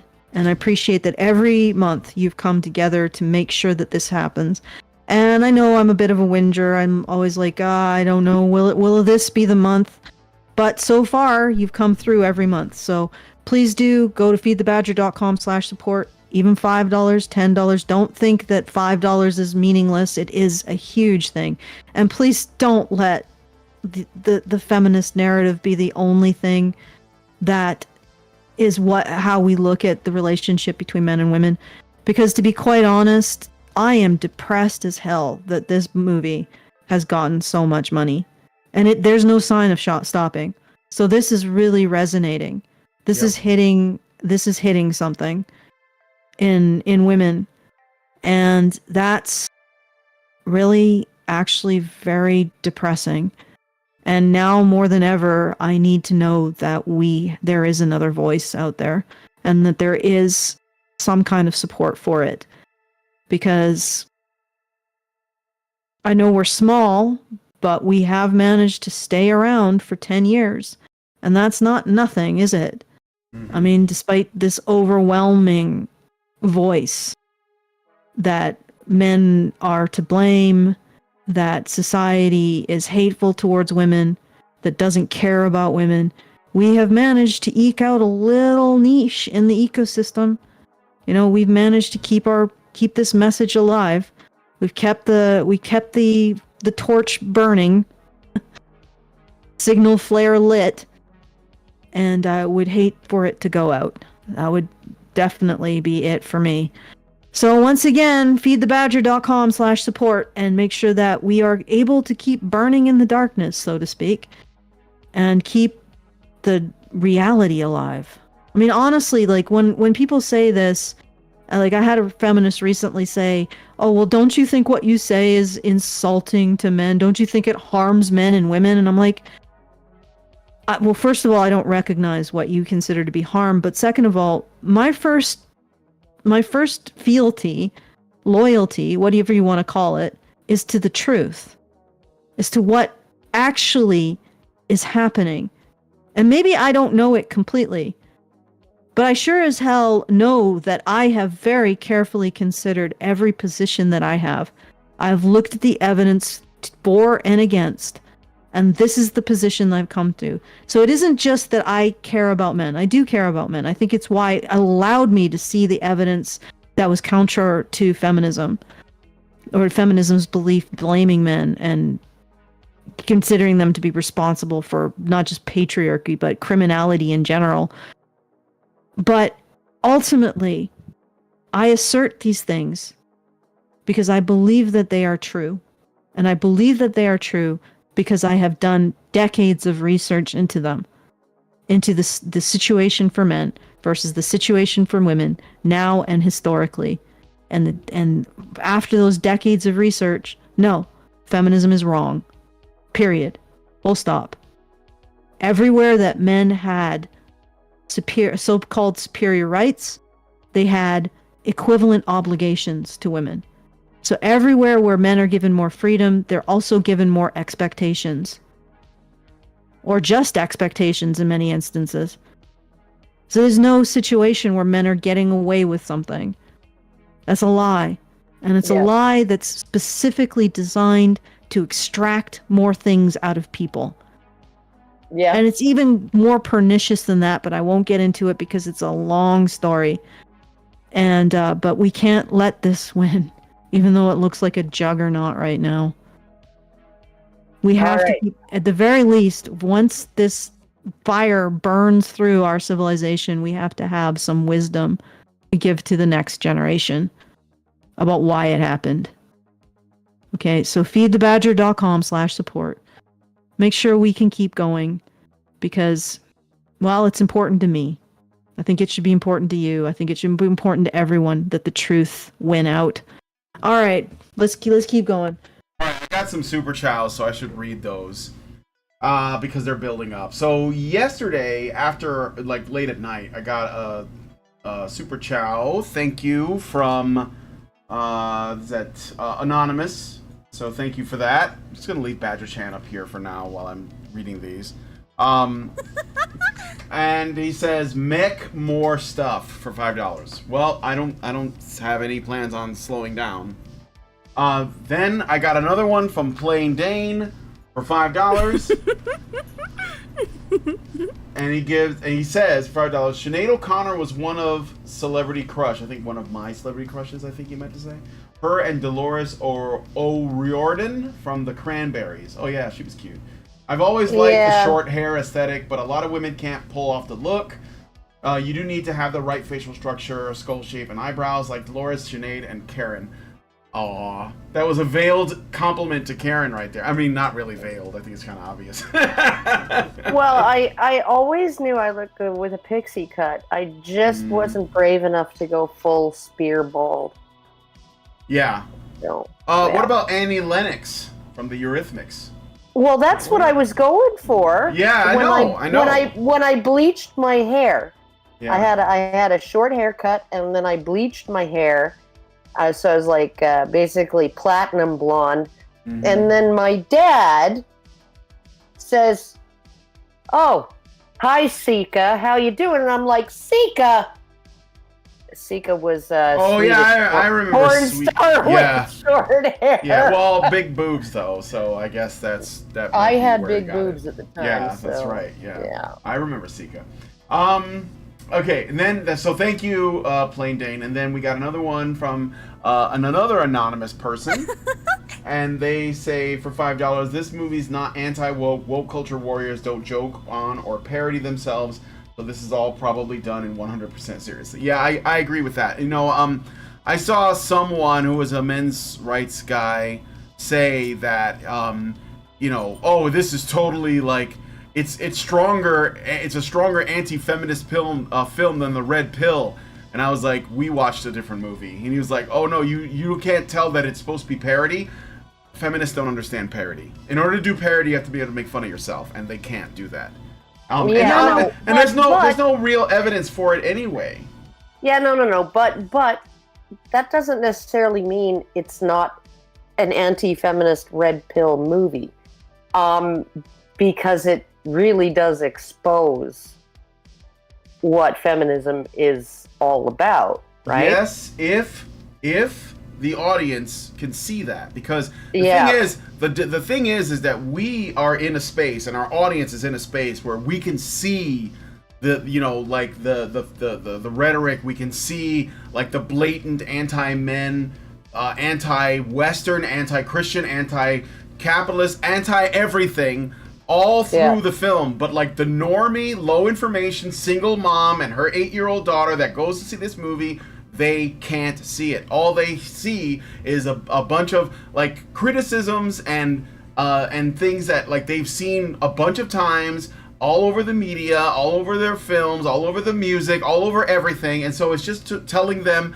it's a mirror telling them back to themselves what they want to hear, and they're going to walk out of there and go, oh yeah, that was good. That really spoke to me. And that's all it is with women in particular, okay?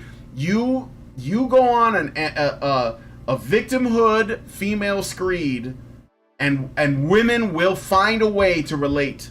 There's like this social thing that happens where, oh yeah, I've been catcalled a lot of times. You've seen these TikTok videos of women that are straight up ham beasts, and they're talking like, oh men, they just want to rape me, and they're always staring at me, and they're always whistling at me and trying to get my number. You know, I mean, that's the delusion, but it's the reality. Yeah, I think you remember trying to.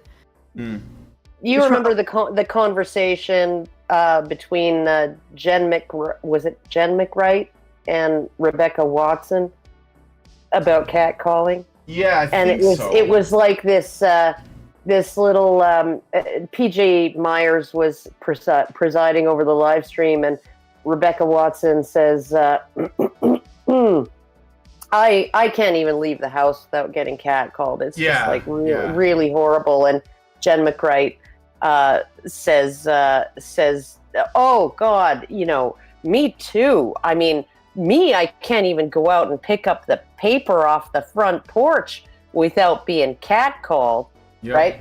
And it's like their entire, and I'm thinking to myself, okay, I'm translating in my brain. I'm so hot, men can't help but catcall me. Oh, I know, but I'm hotter than you, right? Because I don't just get catcalled when I walk down the street. I get catcalled the moment I stick my head out the door. Yeah. Yes, or alternatively, the Scottish guys complaining about how awful, you know, how awful the situation is. I had to go to school uphill both ways and driving snow. Oh yeah. No, I had to walk 10 miles to school without shoes in the snow, waist deep. But to get back to the movie. Uphill both ways. I still have some more super chows, but go ahead. All right. Let's get back to the super chows. Yeah, let me read those. So I got one from Great Indoors, and he says, for $5, I'm sure that for most non-fascists, Birth of a Nation could be viewed as a brilliant, masterfully crafted, on-the-nose parody. Yeah, I bet. I'm sure there are. I'm sure. Yeah, there are there's actual parallels between Barbie Land and Birth of the Nation. Yes. There was a coup in Birth of the Nation by the sexually threatening undesirables, which we won't specifically name, but there you go. Congratulations, Greta. It's Greta, right? The name of the producer and writer? Greta Gerwig. Once again, your feminist work could easily be masquerading as either racist or profoundly anti-Semitic. There you go. If you replaced men with just other groups. Move some letters around. Yeah, move some letters around. Yep. Okay, last super chow is from Nova Fan. Thank you, Nova Fan. And they give us $10 and says, I feel the Barbie movie is ultimately woke because I hear every feminist talking point draped in silly comedy to distract us from their attitude. Not to mention, I felt it was ultimately woke when the man told Ken, quote, we still do patriarchy, we just hide it better, end quote. And when the mom went on her tirade and her extremist daughter started glowing, the movie had zero nuance to use plausible deniability. Plus, since the 2010s, I've heard Hollywoke loud and clear. I will assume they have propaganda in what they make and they expect us to agree with them. Oh, yeah. Thank you for that. What's interesting to me and why I would say that this is anti-woke, you know, honestly, when you look at the woman in her breasts, it's not that bad because when you put up your arm like that, it does actually sort of reduce the size and flatten a breast. I'm going to fix that. I mean, don't fix it too much because the thing is that it when you do put your arm up, it does, sort of lift it up and flatten it a bit, make it less.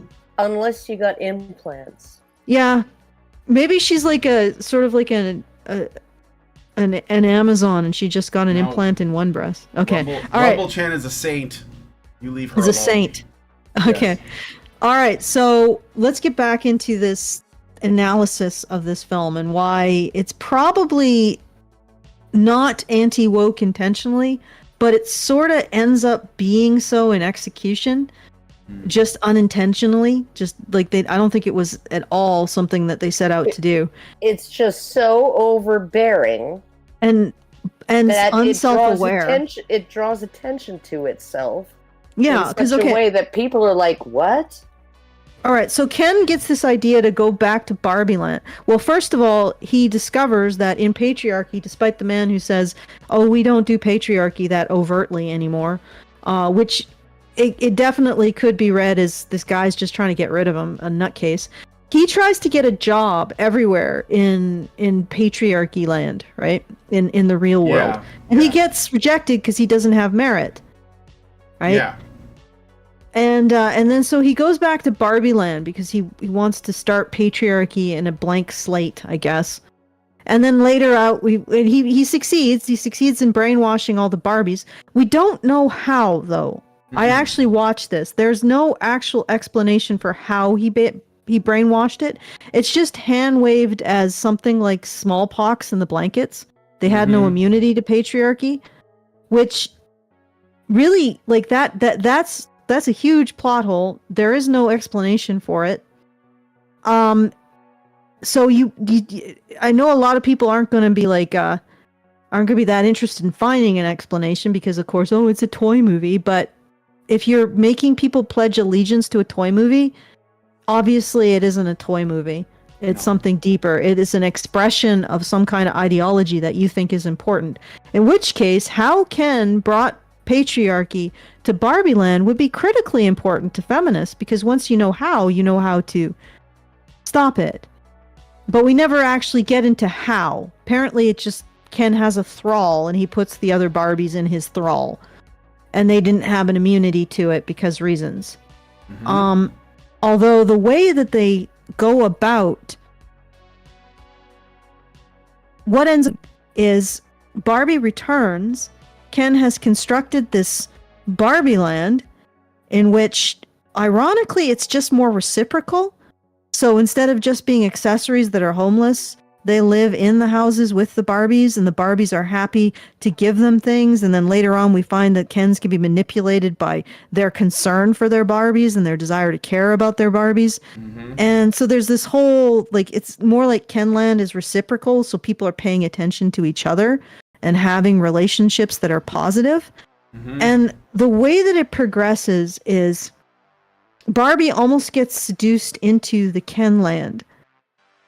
And how it happens, and I don't know if this is intentional at all, but we find out that way back at the beginning when Ken was like, can I have a sleepover with you? And she says, no, it's girls' night and every night is girls' night, and ha ha ha. And he looked hurt because he was being excluded. Way back then, there's a callback to that. And he basically says, you're it's boys' night tonight. And you can tell that this is about, how this is, and he says, how does it make you feel to be excluded like this? Like you excluded me. And you see that this is what it's about for him. That he wants Barbie to know how he feels and how she has affected him and how, he's vulnerable. And yeah, I'm getting to that. Okay. I'm getting to that. All right. So then we have a scene of her pouting like a child. Like the pout that's on Robbie's face, she looks like she's 3 and she's had her dream house taken away from her. And what's interesting is that moment is when she realizes how Ken has been feeling. So how she realizes how the men of Barbie Land have been feeling. And then, of course, the filmmakers refocus on the fact that what's really upsetting her is apparently that she's lost access to all of her material stuff. Not the fact that she's realized what an absolute piece of shit she's been to Ken. All right? So, no, what's really the problem is that she loses access to all of her goods. Right? And again, the look on her face is that of a child losing her toy. Right? And then she goes face first into the ground and she's like, this is the lowest I've ever been. I've lost my Barbie dream house to Ken. I can't believe it. This is so horrible. This is patriarchy. Men get the house in the divorce. Okay, then we don't live in one. But anyway, and then what happens is she's feeling low. We can only assume she's feeling low because she suddenly realized how she's been treating Ken. I mean, the positive interpretation is she's feeling low out of a human feeling of compassion towards another person who she's treated badly. I guess the filmmakers are allowing that to compete with she's feeling low because she doesn't have access to all her pink shit. But that seems really materialistic and shallow. It is. So anyway, she's dragged away, and we are subject to this whole thing where she's like, I'm ugly. I don't have the ability to get the material things back for the Barbies. I can't politically fight against Ken because I'm not smart. And then the woman, the feminist person gives her the lecture. The human gives her the lecture about how she's a victim of all the things. It's hard to be a woman, blah, blah, blah. Even though if you actually look at this in terms of how a story is structured, the reason why Barbie is in the dumps is because she suddenly realized the things that the Kens have experienced. So she's in the dumps because she's finally realized what a man's life is like in her world. And the solution to that, obviously, to that sudden realization, oh, hey, men don't have it very good, is, of course, the human female telling her, oh, but you're a victim of all of these things. You're a victim of this. You're a victim of that. You're a victim. Victim, victim, victim. And then Barbie, snaps out of it and it's like, oh, of course men don't have vulnerabilities. Of course it doesn't matter that Ken's basically emotionally shattered by my behavior towards him. And he only seemed to have done this coup because he wanted me to understand what he was going through. All that doesn't matter. What matters now is that I am a victim and I am going to take revenge. And I'm going to get all the Barbie's shit back. And then we have this montage where they take the message of victimhood and they tell all the Barbies who've been brainwashed into reciprocal relationships with men, oh, you're actually, reciprocity is your oppression. And they snap out of it. Because the way that you snap out of a woman understanding the situation men are in is by re-inoculating her with victimhood. All right. Okay, I'm stepping away for a few moments. All right, I'll just continue. Hopefully you're listening so you can have commentary when you get back.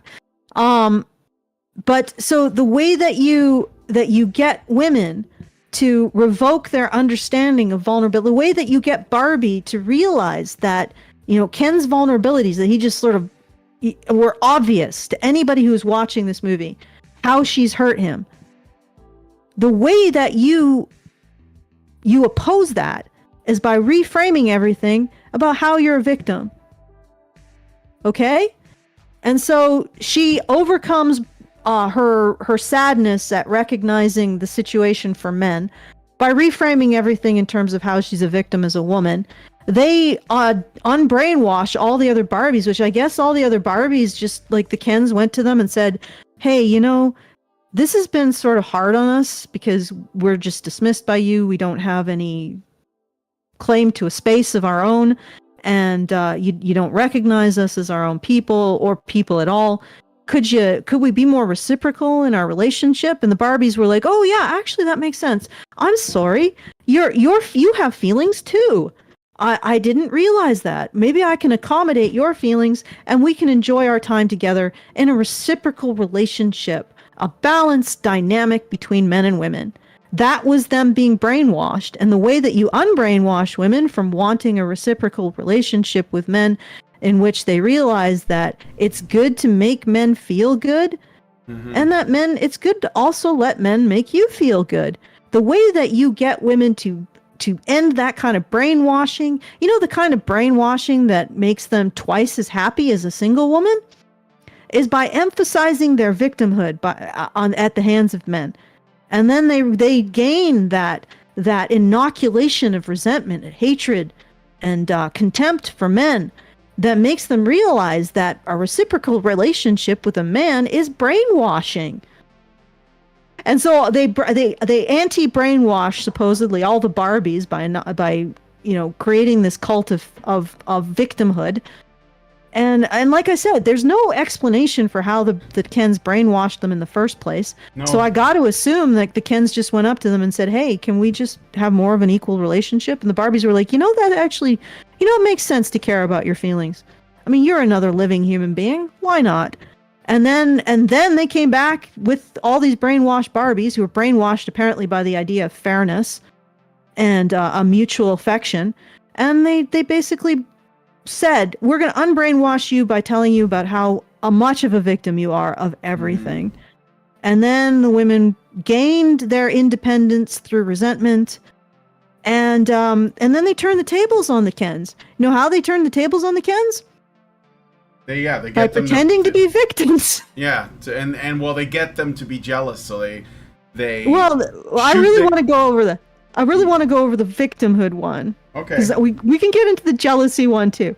The first stage of getting the Barbies getting their world back is to play on the Kens' desire to help them when they need help.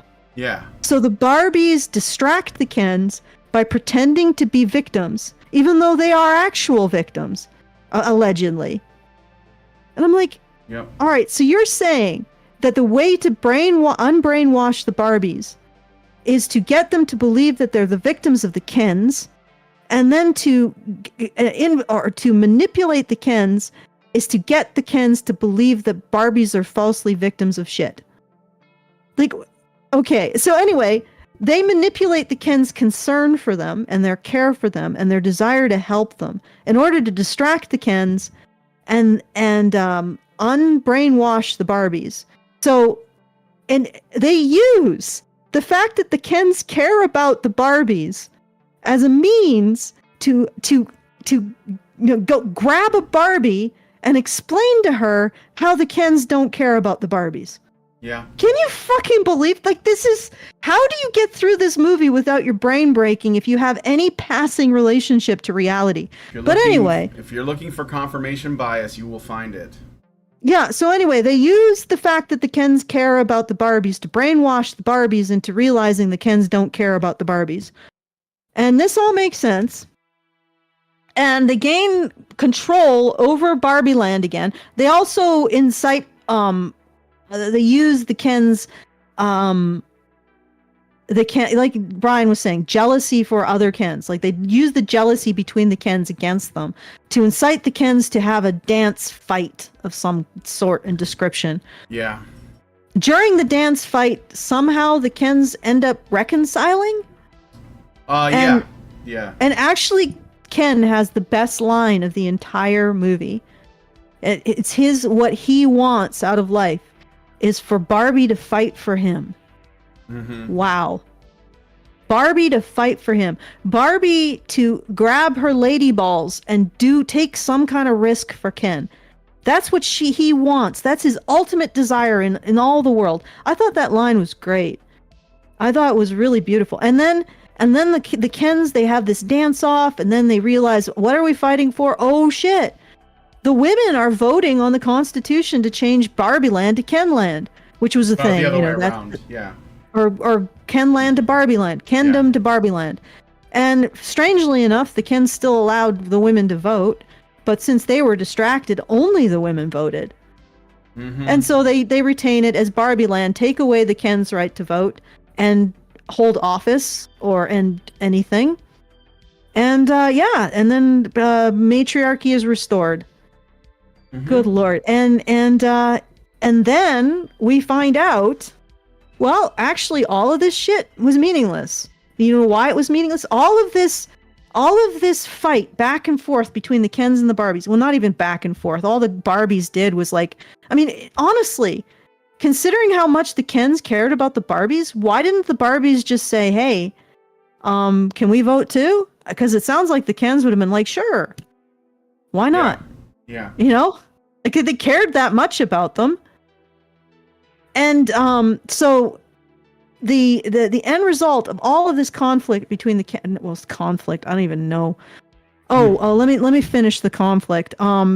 Ken is they finally reconcile with each other. They're no longer fighting. The vote's been taken. But now they come back and Ken's like, well, what do we do? What do we do? It's back to Barbie land. We no longer have any place to live and we're homeless. Back to being homeless, yep. Back to being homeless, accessories and extensions of these women. And they say, well, we need to fight them. And Ken's like looking at Barbie and he can't even bloody well bring himself to fight her. Mm-hmm. Even though she's spent the last half hour playing on his emotions, manipulating his love for her, and treating him like an enemy. Mm-hmm.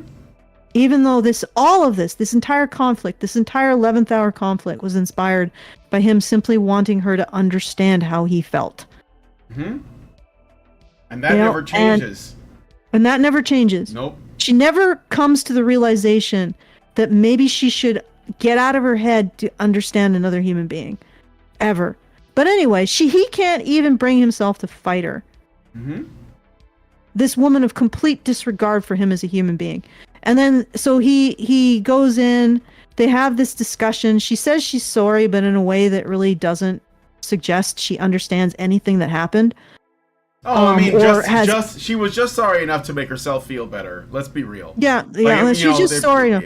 Yeah, it was just so that she gets to say, well, I apologize, so, you know. Incidentally, when Barbie returns from the real world and finds the Kens have taken over, she says something really interesting. We women built everything. Well, it's not actually true, but we women built all of this. How dare they take it from us? How dare they think they're owed any part of it? And yet, that's the logic behind women getting into all of men's spaces, all of men's jobs, and their businesses, and their industries, and their communities, and their educational institutions. Mm-hmm. Has simply been, despite the fact that men built all of this, women are owed it by virtue of simply being excluded from it.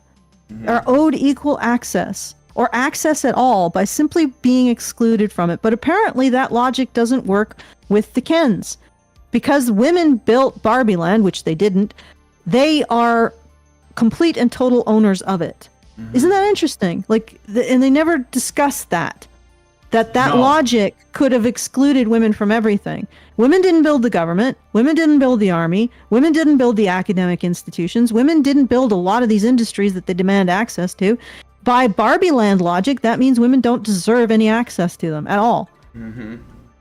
Okay, so anyway, instead of having the culmination, the climax, being a discussion in which Barbie understands how she's been taking Ken for granted. She's been treating, and the thing is that there's a moment in the Barbie, and then we're getting back to why the main, the real world is apparently considered to be a horrible, oppressive place for Barbie. She explicitly says, I feel like an accessory, or they talk about being an accessory to someone else, right? And that is why Ken was upset over his treatment in Barbie Land, in part, because he was an accessory to someone else. She never realizes that this is what she did to Ken. No parallel appears to be made between the two worlds at all. But could not this be argued as proof that this movie is anti-woke? On what basis? Everything Allison just described, right? Okay, so basically the Kens, okay, took over because they could, okay, and then the Barbies used the Kens' own positive masculinity and it was framed as mansplaining, though. And sympathy and their concern for the Barbies, right? To trick them into relinquishing their thrall,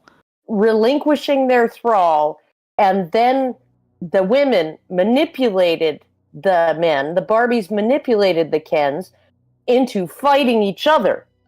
Okay? During which time the Barbies regained power, and instead of doing the actual feminist thing, according to feminists who say, well, it's just about equality, instead of doing the feminist thing and saying both men and women should have the right to vote, they voted men's right to vote away. Well, I don't know if they actually voted men's right to vote away, but apparently, I don't know. The political system is not really clarified at all, which really it does need to be. Like, you can't expect. There are people apparently who are women out there who want men to pledge allegiance to this stupid movie. Well, you can't expect anyone to pledge allegiance to something so incoherent with huge gaps in the logic. Yeah, well, but what I'm saying is, so you have basically a situation where women are cunts. Yep. I don't know if they are aware of that, though. And they hate men. And they don't want men to have any power. And, women built this world and they're not going to share it.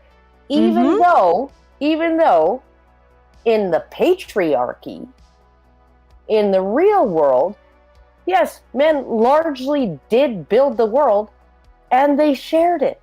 Because it was largely built to protect and provide for women. Yes. Duh. Like, where do they think society comes from? And what society's purpose is? Like, it's absolutely, like, a society that only benefits men is a society that doesn't live past a generation. Yep.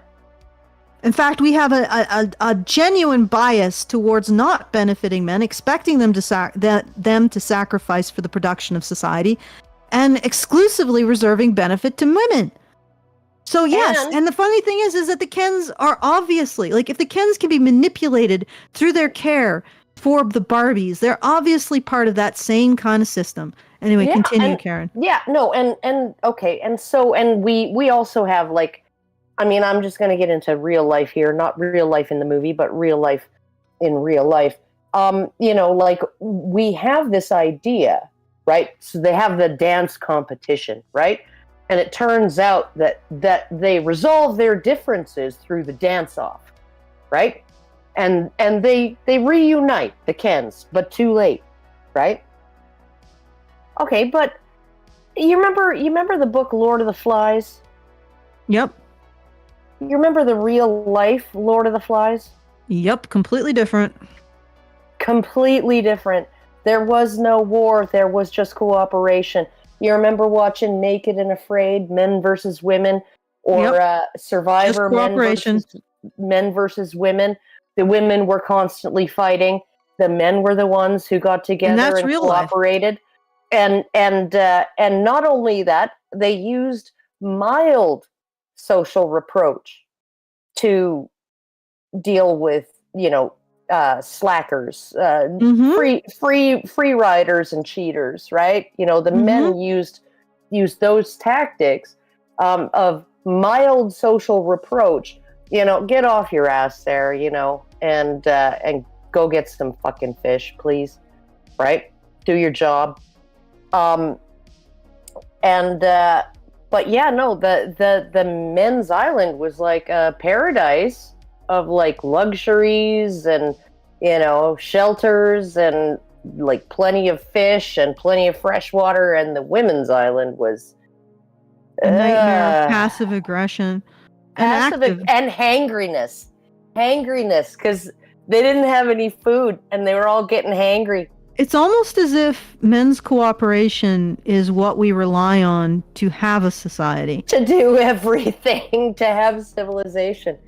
Or even in terms of hunter-gatherer societies, right? It's male cooperation that makes that work too, even on a scale of, like, a little village or a group of 150 people. Well, I mean, to be fair, it's also female cooperation, but our society is a bit artificial in its nature. Yeah, well, it's female cooperation. Basically, you see through the the description of that Brazilian girl who was kidnapped by the Yanomami tribe, right? And she described the Karoateri attacking the Yanomami. So these are two different tribes, right? And the men fought to protect the women and children, but the men were all killed, and all of the boys and young children were killed. And then the women were taken, but there was this moment where the women took shelter in like a grotto. I don't know what I'm assuming that's like a cave with water in it, right? And they hid there with some of the small children. And then one of them, who was closest to the entrance, was caught, was noticed. And she was told to come out, and she did. And they were just going to take her and go. But then she said, oh, all of the women are in there. Yeah. She ratted out her sisters. And it was probably so she wouldn't be alone in her suffering, right? Yeah. It wasn't so that, maybe someday we'll rise up as the Yanomami women, to defeat the Karoateri and escape, right? No, women don't do that. That's why they take all the women and the girls who are maybe older than 8 or 10, right? Because they can work and they can, and the girls are close enough to being reproductively viable, right? And so you have a situation where they just take those women because they know those women will switch gears. They will get used to their new situation and they will comply, right? And they will not work together as a team to get out of the situation, right? But to kill all of the boys and men, all of the males, right? Even though they could arguably do more work as slaves. They don't take them as slaves because they can't trust them to never take revenge. Or rise up. Yeah, that's but there is a lot of women keeping revenge alive in history as well. But this is a real an aside, right? Yeah. Okay. Yeah. I think it's a little more. I just wanted to say, even in hunter-gatherer societies, women do not cooperate with each other, right? Because if I was a woman and I got caught, and all the other women were hiding out of sight where they couldn't be found, right?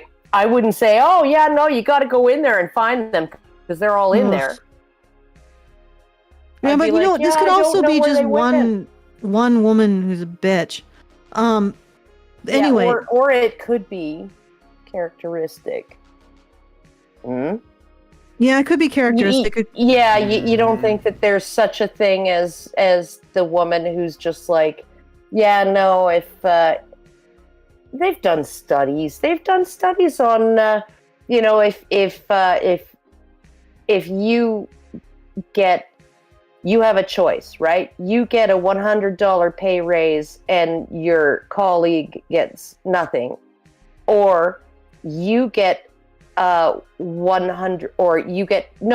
you get a $100 pay raise and your colleague gets $200, or you get a $50 pay raise and your colleague gets nothing, and women will take the $50. Yep. Okay. Can I say a few things about this? So first of all, I think that when Ken takes the dream house and he tells Barbie, how does it feel?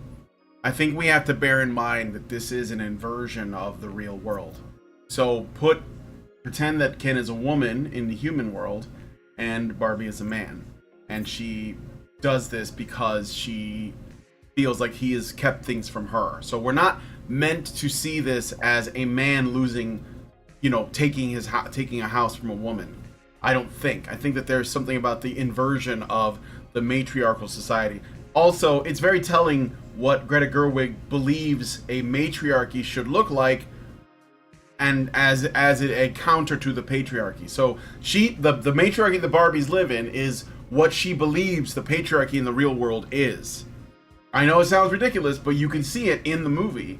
It's so fucking retarded. You women are on your own, but you women are on your own, and we're not going to support you or feed you. Yeah. But you're not allowed to have jobs. The only thing that wokies can do is that they can't tell a true story. All they can do is invert. So that's literally what she's doing. She's just inverting things. This is what always happens. Let's take the good guys and make them the bad guys. Let's take this scenario, and because all they can do is reverse things. So, but look at the reversal, right? Mm-hmm. Oh yeah, no, women weren't allowed to have jobs, right? And they weren't allowed to live in men's houses, right? Yes, Lord. Of course. And Greta Gerwig does believe that. I looked her up. I know some stuff about her beliefs. I've seen the movies she's written. I've watched some interviews. Absolutely intersectional feminist, like 100%. Okay? But not just an inversion of patriarchy, it's also the rad femme. Yeah. What they want the world to be. Yeah, they're telling you what they would do if they were in charge. Like that's basically what Barbie Land is. And then the other thing I have to point out is that it's very materialistic in its view. That's why Barbie is so depressed, because she lost her house and her car and stuff. Because Greta Gerwig is a materialist. In this secular world that we live in today, materialism is basically like the primary ideology, especially among Western women, especially. So, like, that's why it's all about girl bossing, getting a car, getting the high-paying job, doing all this, and putting off kids. It's why we're going to have a population implosion. It's why, because we have pushed materialism, my wage gap, my education gap, my whatever, jobs, my CEOs, my politicians, my Supreme Court, pushing that on women endlessly, telling them that they're not good enough because they can't do these things, and it's men that are the problem. And so now we end up in a situation where men and women are set against each other by feminists. Now, the other thing I want to say, I know that somebody wants to comment, but I want to add a couple of other things. You mentioned the that women use men's desire to care about women on the Kens to get them to essentially, like, to get them to give the women to deprogram them. I think that it's not the way that Greta Gerwig would interpret it is not that it's women using their womanliness to do it, is that they're using feminism to do it. So so they use what feminists believe about men. So when a woman goes and says, "Oh, I've never seen The Godfather," and the guy's like, "You've never seen The Godfather?" and he's going to explain to her what mansplain The Godfather to her. Yeah, I know that's what they think that is, but the only reason why mansplaining works is because the Kens actually care about the women. I know, like they can call that whatever the fuck they want. I know, but the thing is, the women in the story are annoyed that the men want to do anything for them at all. This is the sentiment that Greta Gerwig is putting out: is that men who want to help women are an obstacle. They are annoying. They are condescending, right? So are the means by which we enact our aims. Yes, I know. It's actually really freaking dehumanizing and contemptuous. It is. But that's what she thinks. And I know. And then like the other thing I was gonna say is that the one thing that I noticed that's really missing in this film, which, considering it is a film about a doll for little girls to play pretend, and that Ken was made as a doll specifically to be Barbie's heterosexual partner, right? Like, they literally, you can buy them as a wedding couple. It's it's her boyfriend. Yeah. Like, that's what it was supposed to be, okay? There is no love in this movie. Like, there's no love. Not even between the mother and the daughter. It's more like the mother earns the daughter's respect. There's no love. The dad is useless. Love. Barbie and Ken don't get along. Ken obviously has feelings for her, but they don't present that as love. They present it as kind of predatory and dangerous and like an incel. Yeah, entitlement, right? Like he dips her to kiss her and she's like, "No." That is probably the one thing that is the most woke about it, is that it is absent of love for men, for women by extension, because if you don't love men, you can't love women too, because women want to love men. It is anti-family. It is anti-children. It is obviously anti the usual things, capitalism, etc. And that's all on purpose. But how is it anti-capitalist? It's not anti-capitalist. Well, but they say anti-capitalist things in it. Yeah, that's just the saying but it. When the Barbies are obsessed with physical possessions. Yeah, that's the thing. Yeah, it's not actually anti-consumerist. It's any ejaculation against the status quo is purely superficial and not really deeply considered. But okay, I'm seeing what you're saying there, Brian, and you're right. There is no love. And Ken has turned into a joke because he loves Barbie. Yeah, okay. No, it's like there is no love except for material things. On the part of the Kens toward the Barbies. Yeah, but you see, the thing is that they're manipulated. Love the Barbies. Yeah, but they don't see that way. They don't see it that way. Let me add one more thing to this too, because I think this is really interesting. So, the scene where the Kens are made jealous is a scene where Ken plays a song by Matchbox 20 called "Push" for Barbie, right? So what you know the one. Anyway, and the song is by Matchbox 20. It's called "Push," and it's about a man. Rob Thomas was making a song about a man that was dealing with an emotionally abusive relationship, and the feminists hated that song. They hated that song, even though Rob Thomas was specifically talking about some personal experience. So when Greta Gerwig puts that song in the movie, she's not saying that like this is some kind of expression of Ken's feels about how he's being treated, because she has no sympathy, because you can see that because the Barbies are there, but they're just sort of humoring that. None of them want to be there. None of them want to hear that song. And so so this is like an extra twist in the knife, if you could see what I'm talking about. You see what I'm saying? So, that's how does that song go? I still haven't gotten to the final analysis, though. Okay, I'm sorry. Yeah, all of this stuff is absolutely true. It is absolutely 100% true.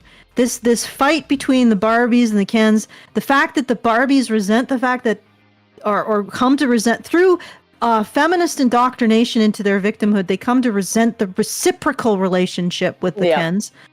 And all of that, and then the fight between the Kens, almost fight, but which is aborted because Ken can't even bring himself to even consider any kind of violence against Barbie. You know, all of that is wiped completely clean and becomes utterly irrelevant as soon as Will Ferrell comes into the movie again. This is absolutely meaningless. The entire conflict is completely meaningless because once Will Ferrell comes into it and he's joined by all the CEOs of the Mattel Corporation, we understand the true ontology of this world, the true world building. This is a world, Barbie Land, is basically a walled garden constructed by the patriarchy. All of these women are arguing over who controls the harem constructed by the patriarchy, as represented by Will Ferrell and all the men who basically seem like he offers to send Barbie Land back to the way it was. And the black female president of the harem, is that actually racist, having a black woman be in charge of the harem? President, like representation.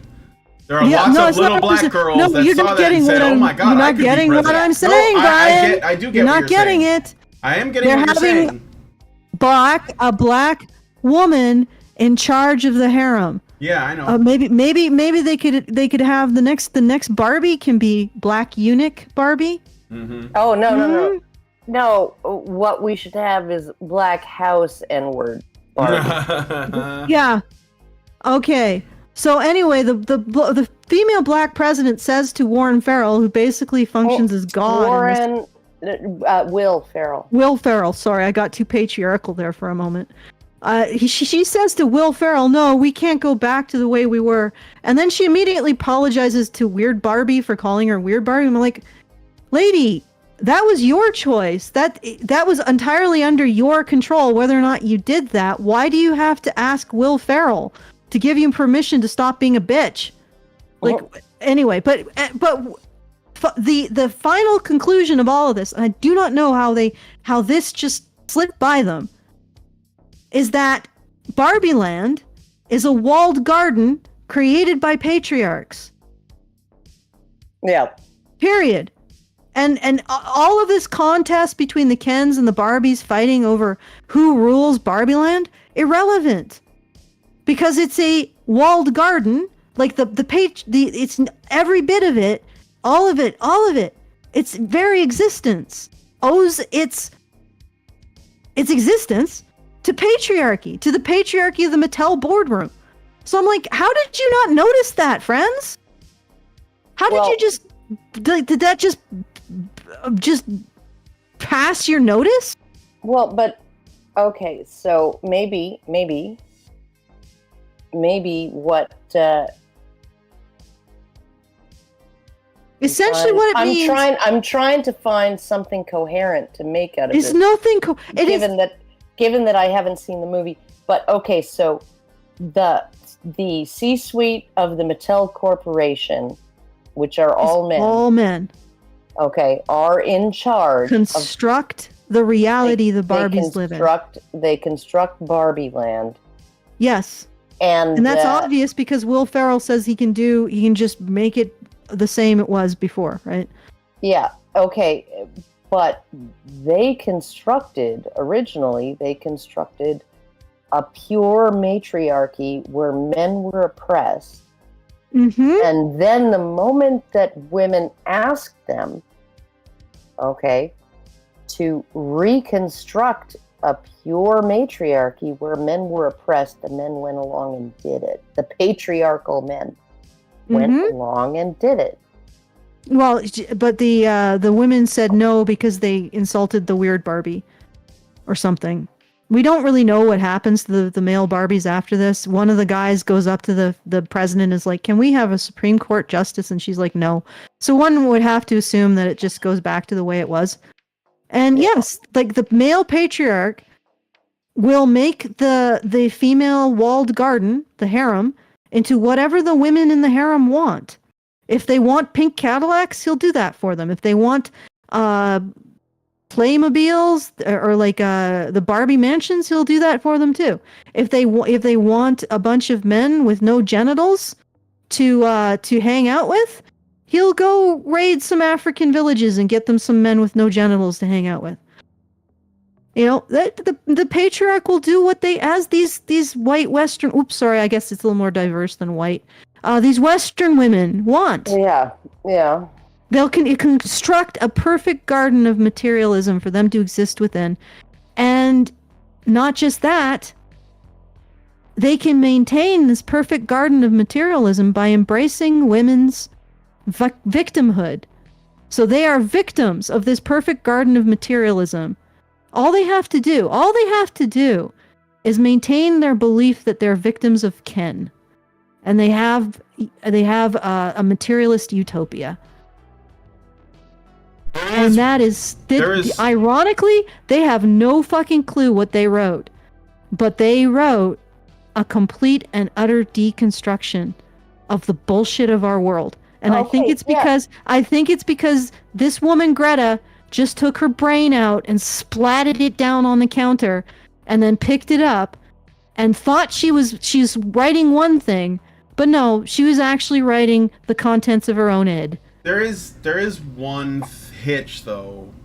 I think that it's important to point out because it might say something about the power dynamics that she was trying to show. So yes, the board at Mattel are, you could say, the creators of Barbie. And setting aside the fact that the Barbie was run by a woman for most of Barbie's history, and that the board as it exists now is 11 members, 5 women, 6 men.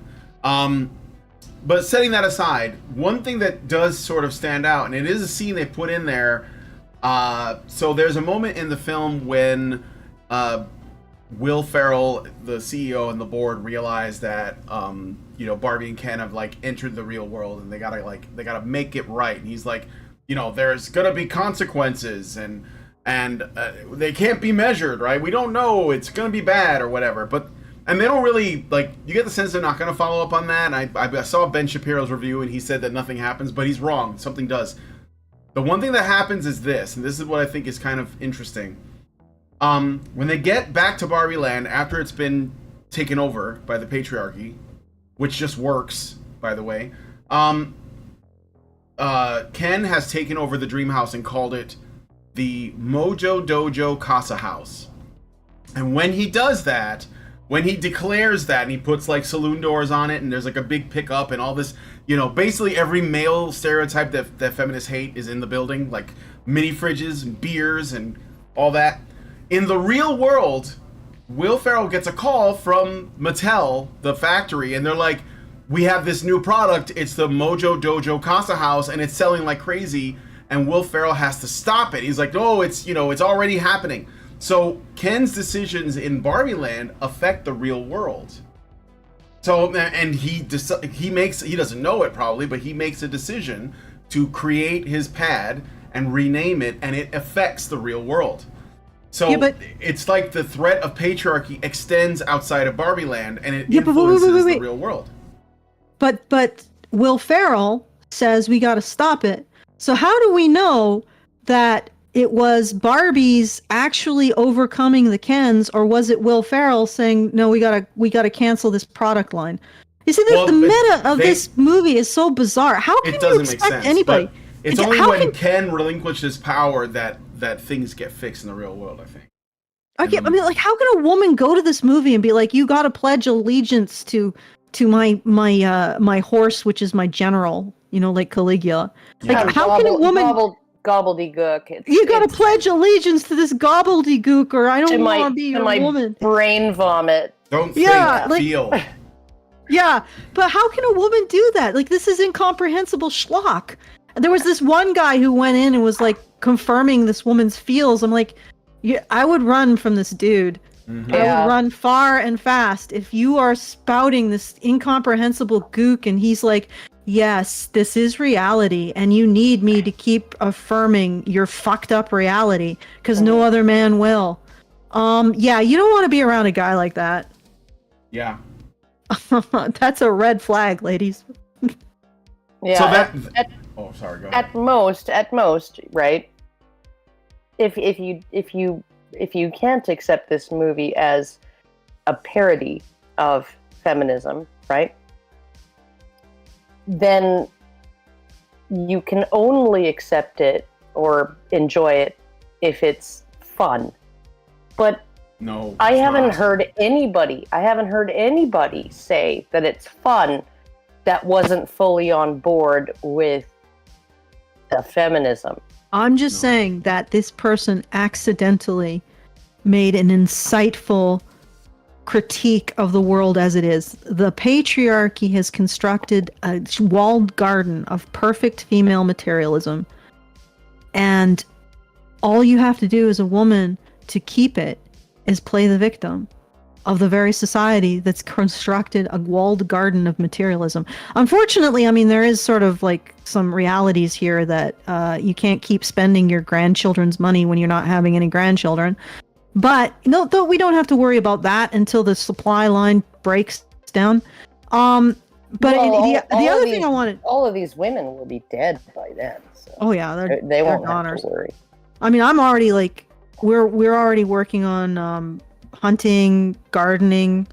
I get the impression that herbalism is going to become pretty damn big because the health industry or the health care in Canada seems to be getting worse and worse.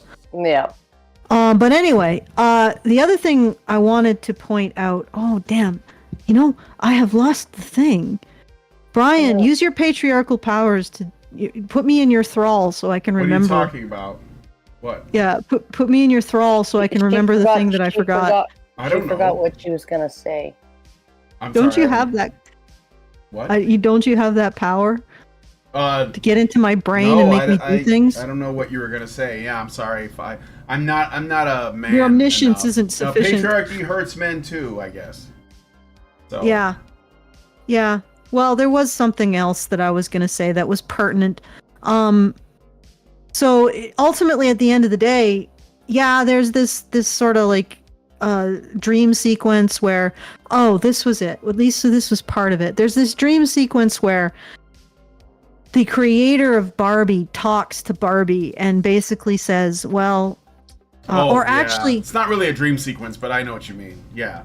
The woman, the ghost of the woman who created Barbie approaches her. And the woman who we've been following, who has the daughter who doesn't like Barbie, talks to the CEO of Mattel, and he says to her, "What is your wish, child?"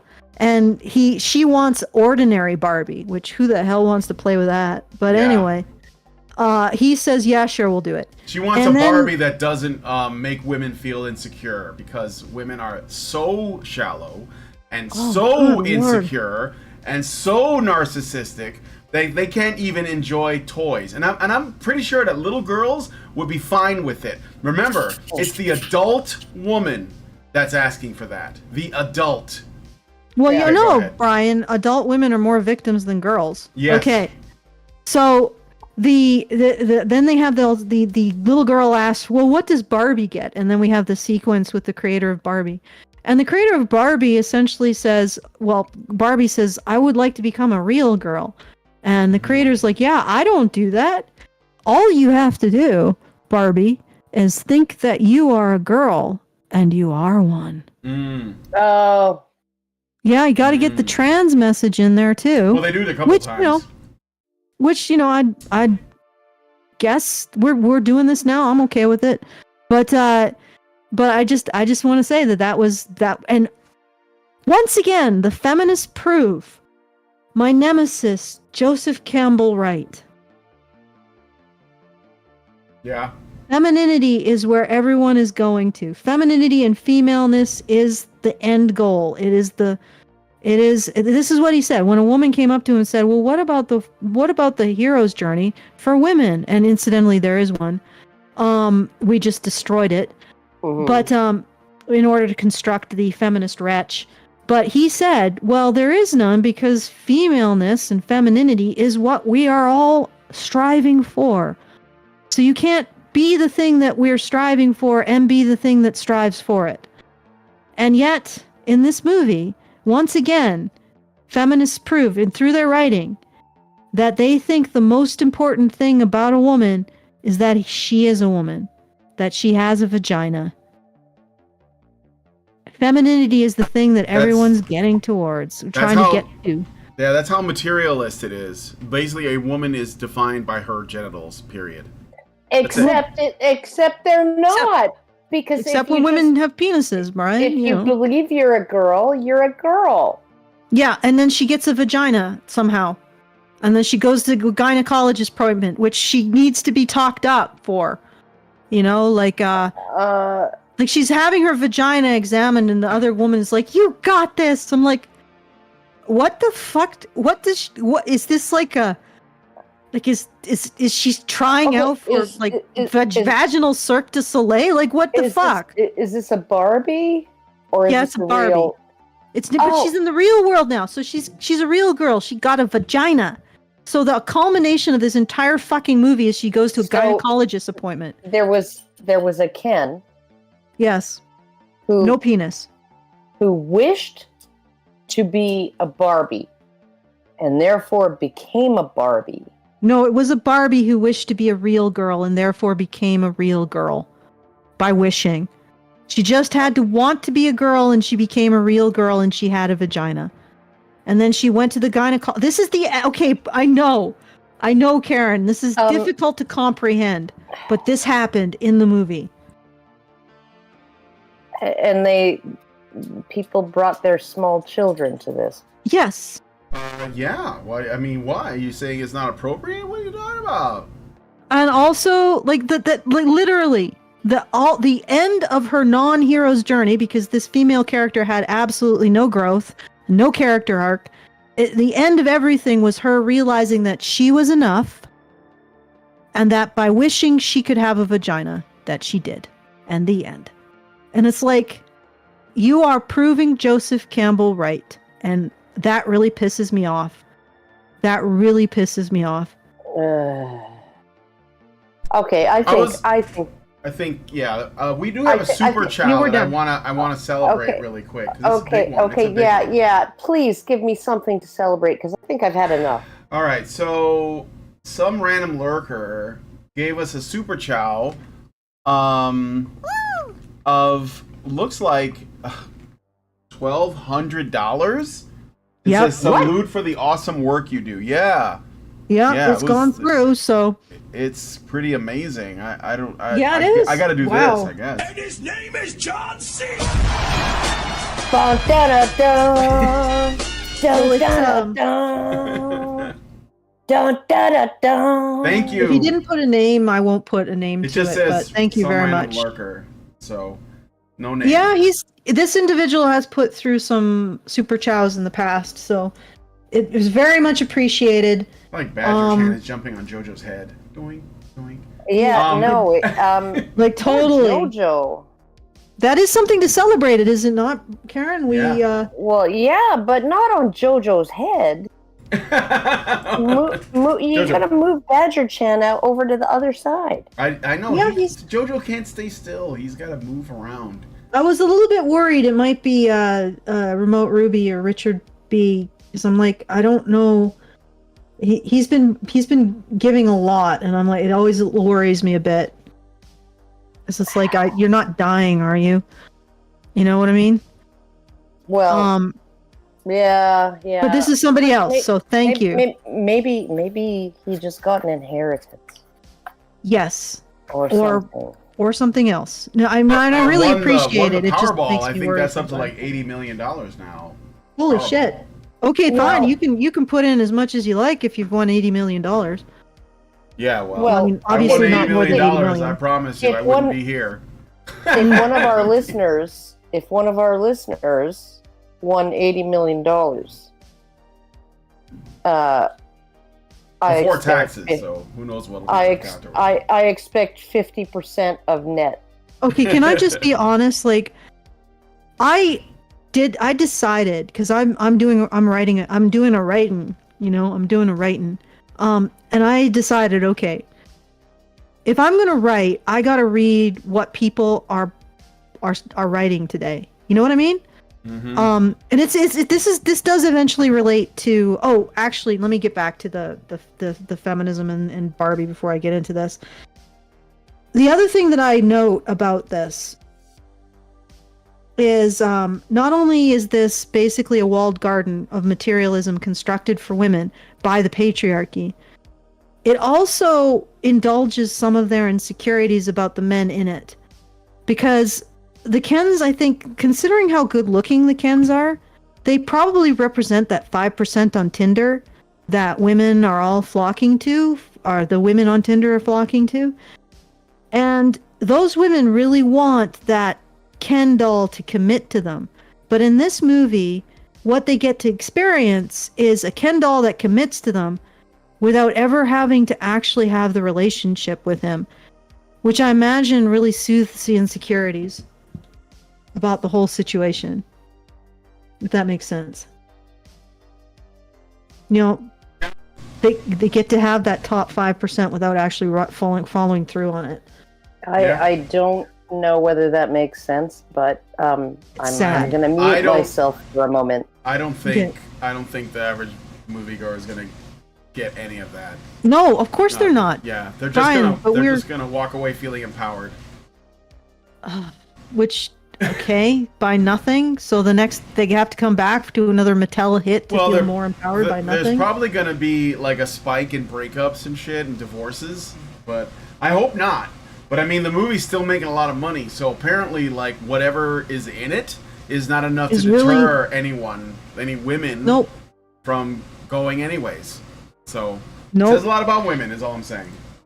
Yeah, it does. I mean, unless they and really, I don't understand how you can appeal to the Kens caring about Barbie without recognizing that the Kens care about Barbie.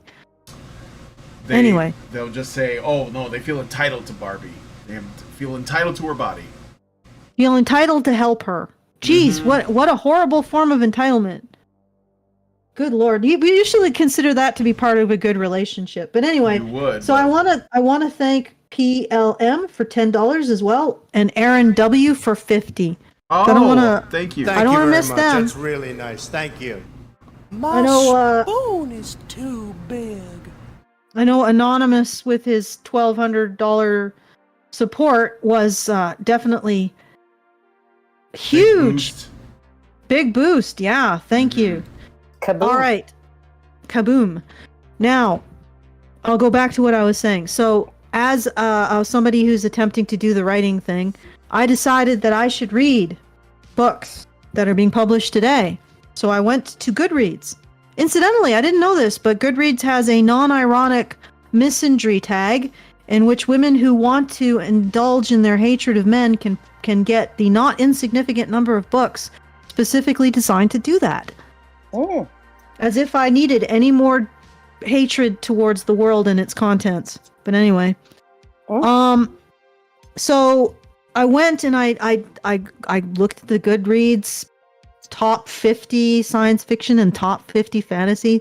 So I'm like, okay, I'll just pick out whatever seems even remotely interesting. And so I did, and I went to Amazon and got just the samples because I'm not going to invest in a book from Goodreads, certainly not anymore. But I would also mention that all of the covers were pastel nightmares, pastel and typography nightmares. And this was science fiction. Only a few actually had sort of a sense of adventure on their cover. Like you'd look at it and be like, hey, that looks like a cool thing to explore or be part of. Anyway, so I bought a whole bunch of them. Or I didn't buy them. I downloaded samples from a whole bunch of them. And I read about 10 of them. And they're horrible. And I'm not even talking about the editing or the Mary Sue's or the poor world building or they're just really, really anti-male. Like just overtly, just hatred of men or just condemnation of male societies. Like there are books on I don't know, the racism of the West, the racist sexism of the West. The one book was almost all of them had like an abusive father, and the ones that weren't overtly like didn't seem to have an overt anti-male message had the stereotypical, like every fantasy book has to have like the aristocratic sadist or the bully or that other crap. Yeah. You know, but it's the bog standard anti-male stereotyping that you see in fiction. But I'm saying that a lot of the books went even beyond the bog standard anti-male stereotyping into anti-anything that men do. Anti-male society. And it was just, I mean, I read 10 books. Now I think I dread reading any more. Like, honestly, I'm going to tell people, don't let your sons read fiction. Don't let them read books. Yeah. At least not books that have been published in the last few years, because they're toxic. And I'm like looking at this and I'm like, I don't know if I'm going to get anywhere with my story, because my story is pretty unrelentingly. It's not that it doesn't have negative male characters or villains. I also have female villains. It's pretty unrelentingly pro-male. You know what I mean? And pro-masculinity. And recognizing the benefits of men and masculinity. I'm like, where is it? Like, how is it going to compete in a landscape dominated by this fucking blaming and contempt? It's terrifying. And the other thing is that I almost want to exclusively read romance books now. I know this is going to sound really weird, but romance books actually seem to like men and masculinity. Yep. Like I'm terrified of general fiction books now, of what I'm going to find in them. And at least when I pick up a romance, I know it's going to be about a woman who wants to be around a man by definition, as long as it's not LGBTQ romance, which I don't know if I would pick it up before. I don't know if I'd pick it up now. Yeah, too no, terrifying. I actually knew this this one author who wrote male romance, right? And she always had I think she was a very self-hating feminist woman. straight, not a lesbian, straight. But I think her parents didn't let her play with Legos as a child, so she had issues with her personality. She had such extreme issues with her personality that. Why wouldn't her parents let her play with Lego? Because she girl. I don't know. It's not that they didn't let her play with Legos. It's just they put her in dresses and she didn't like how she was raised and whatever. She admitted to having borderline personality disorder. Okay, opinions dismissed then. Yeah, but she every single plot in her book. So there's a straight woman writing male romance. Every single plot in her books involved 2 men and 1 woman. And the central character was being sought by the man and the woman. And the woman always not only lost and ended up lonely, but was humiliated and ended up being like treated like dirt, lost her job, whatever, and then the men ended up together and they had hot, steamy sex. And I was just like, then she kind of explained a little bit of why she was a feminist. She was a feminist because, her parents insisted all through her childhood that she be very feminine and wear frilly dresses and play with dolls and things and wouldn't let her be the boyish girl that she wanted to be. And I'm sitting there thinking, okay, like, are you literally saying that you would not be a complete psycho if only your parents had let you play with Legos, or what? Because everything you write seems to be about hating heterosexual women, and yet you are a heterosexual woman. Yeah, that's the other thing. Like so weird. A lot of the fiction that I read, right, and I look at, that is supposedly anti-male, like, it's also really deeply, if you look at the way it's structured, anti-female too. Mm-hmm. Like, it's all just, in many cases, just the one woman who's seen through the patriarchy and all the other women. Oh, that was the other thing I wanted to say about the Barbie thing. Apparently, it's women like me and Karen who stop feminism from creating a utopia in which women control men through their care for women. We are the ones who stop, because we talk about a reciprocal relationship between men and women, and we actually want to care about men and are concerned about the things that make them vulnerable. That we are the ones who are stopping feminism from sweeping the board, Karen.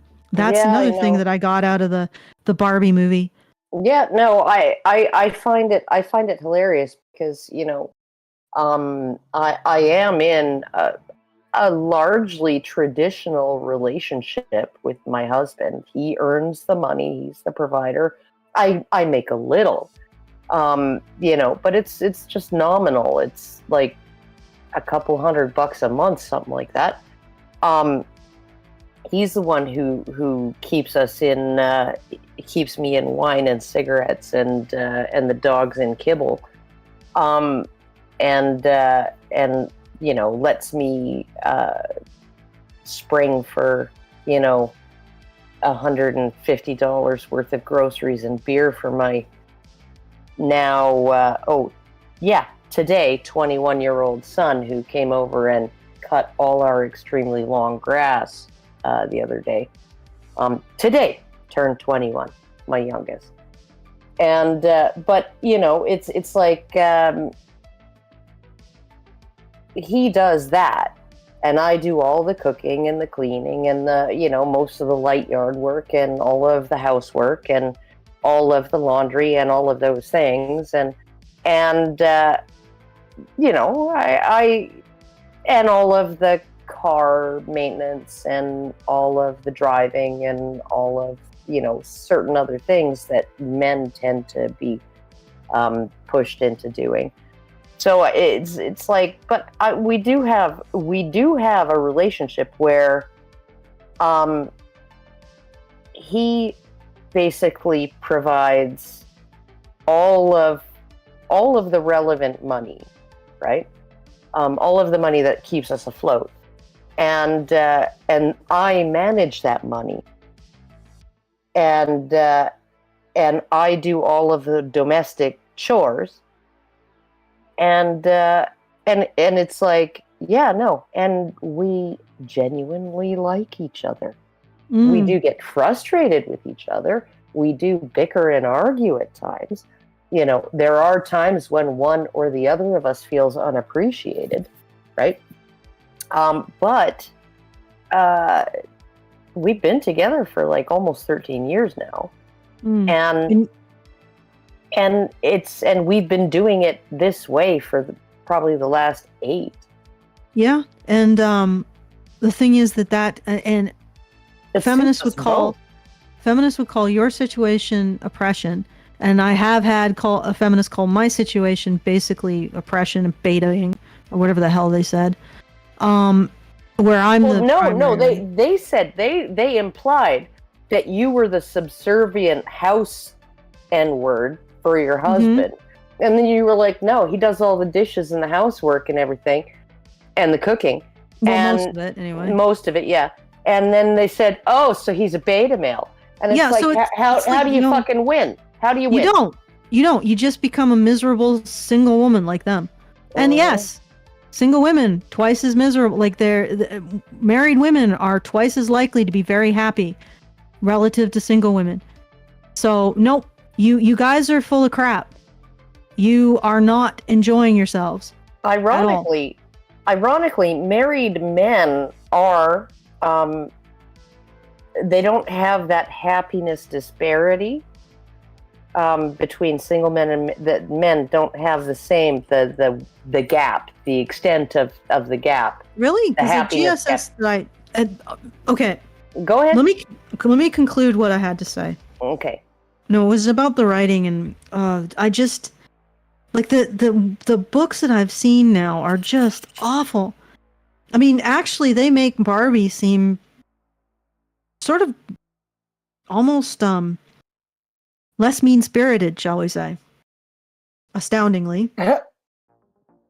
No, I can totally understand that. I understand that. That's where I'm coming from. I read some erotic fiction that was extremely anti-male. It was basically interspecies. Okay. So it was a human female who was basically found herself joining a tribe of effectively gorillas who had rudimentary language, and they were matriarchal, and she fell in love with one of the gorillas, and he was really nice to her, and but all the human men were really horrible, and I was just like, some of the shit that comes out of women's brains when they're writing erotic fiction is insane. Yeah. Like, but I literally read it was one of 3 stories in an anthology of novellas, right? Where it was about werewolves, and the climax of the book was this omega female werewolf being punished by having a bunch of male werewolves, the entire pack, in wolf form, run a train on her human form, and I was like, and she really loved it, but she realized afterwards, after she orgasmed so many times, that it wasn't for her, and that she was really actually in love with the vampire. And I'm like, what the fuck am I reading? That came out of some woman's brain. Yeah. But honestly, like I said, aside from the weird erotica and the stuff that's LGBTQ, at least when you pick up a romance book, you're likely that the female character in it is going to appreciate a man in some capacity. And I know people are like, "Oh, romance, it's horrible," but she might not appreciate him right away. You might not appreciate him, but she will come to appreciate him. To appreciate him. Yeah, and that actually is sort of heartwarming. So I'm like, I know it sounds weird, but I'm like at the point where I don't know if I want to read general fiction, because it seems like the books have split into romance, where a woman, might end up appreciating a man at some point in the story, because that's sort of the point of the story. I don't know how many romances people have actually read. And yes, I know romances can give women bad ideas about men's ability to read their minds. But on the other hand, at least in a romance, you know that the woman is going to appreciate the man for something. And anti-male fiction... And most of the time in a romance, there is something called the big misunderstanding. Yeah, and where the woman assumes the worst of the man, right? And she assumes the worst, and then she retaliates against him, or she leaves him, or she she's just like, I'm done with you, right? And then she actually comes to understand, sometimes through his incredible sacrifice, physically or whatever, on her behalf. He goes and he fights for her honor or whatever, right? He suffers. He volunteers to suffer to prove himself to her. And then she realized she had it wrong all along, and she humbles herself and realizes that she leapt to conclusions, and she was totally in the wrong, and she's so sorry. And there's usually some kind of moment like that. And sometimes in the better ones, she has to do some sacrificing of her own. Yes. Make up for it. And actually, there was one romance that really gobsmacked me. It was between a woman and it was one of the few stories where the female character actually said, I live in a patriarchy, but that means that I actually am more likely to get away with shit and be protected from things that men would be hit by. She actually, the female character actually acknowledged that in the story. And then the story was about her, that she ended up falling in love with a guy who was a research scientist, except he was, I think, a political prisoner of the regime that she was sort of part of. And they had caused some really severe mental effects in him. And he had severe amnesia and an inability to really act outside of his orders. So he was basically brainwashed. And she had to go through hell to get him free from it, and to win his freedom. And in the end, she lost her I think she lost her memories of him, while he regained his memories of her. And she knew that this was going to happen throughout this entire process. So at the end, it's just this moment where she's meeting him again for the first time. Or no, he was going to lose his memories of her through this process because of the bomb that was basically planted in his head. It's not like a physical bomb, but it's like some kind of psychological thing to erase the data that he's working on or whatever. Yeah. And so the end is her just meeting him in a garden, because he's being rehabilitated. It's like a convalescence home, because he's so fucking destroyed by this experience, messed up. And just, he doesn't remember her, and she's meeting him again for the first time. So the only thing that she gets out of this whole nightmare experience that she went through was the fact that he's safe. Yeah.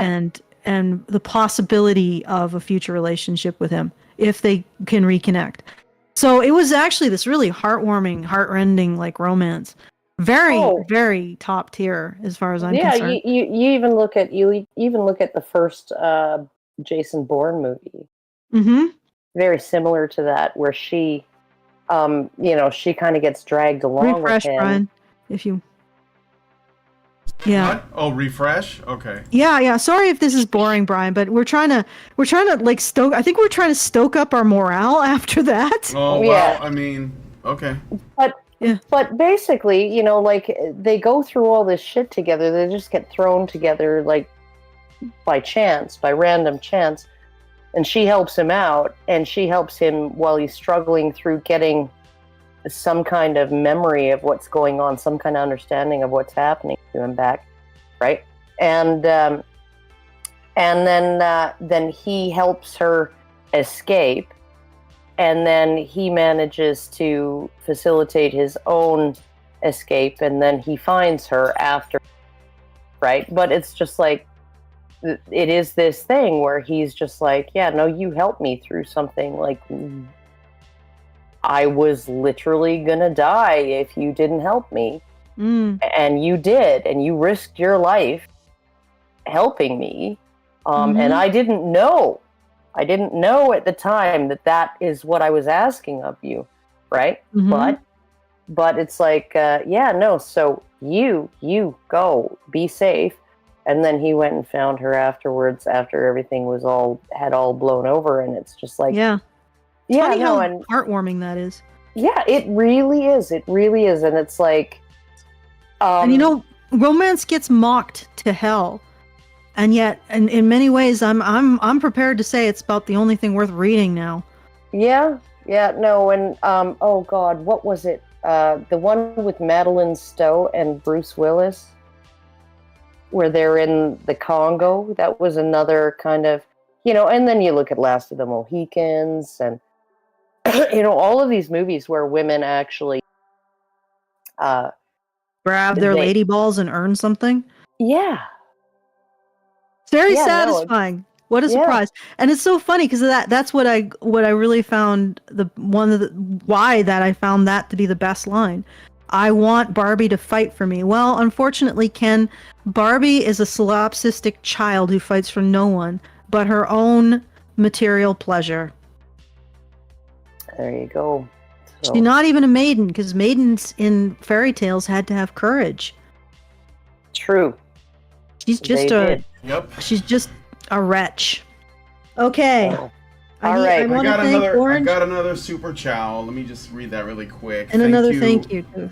Thank you, some random lurker again. Yeah. And they gave us $5 and says, "Don't worry, Allison. Have just enjoyed the content for quite some time and wanted to give some back. Plus, save you some gray hair." So yeah. Okay. Yeah, I'm getting quite a bit of gray hair.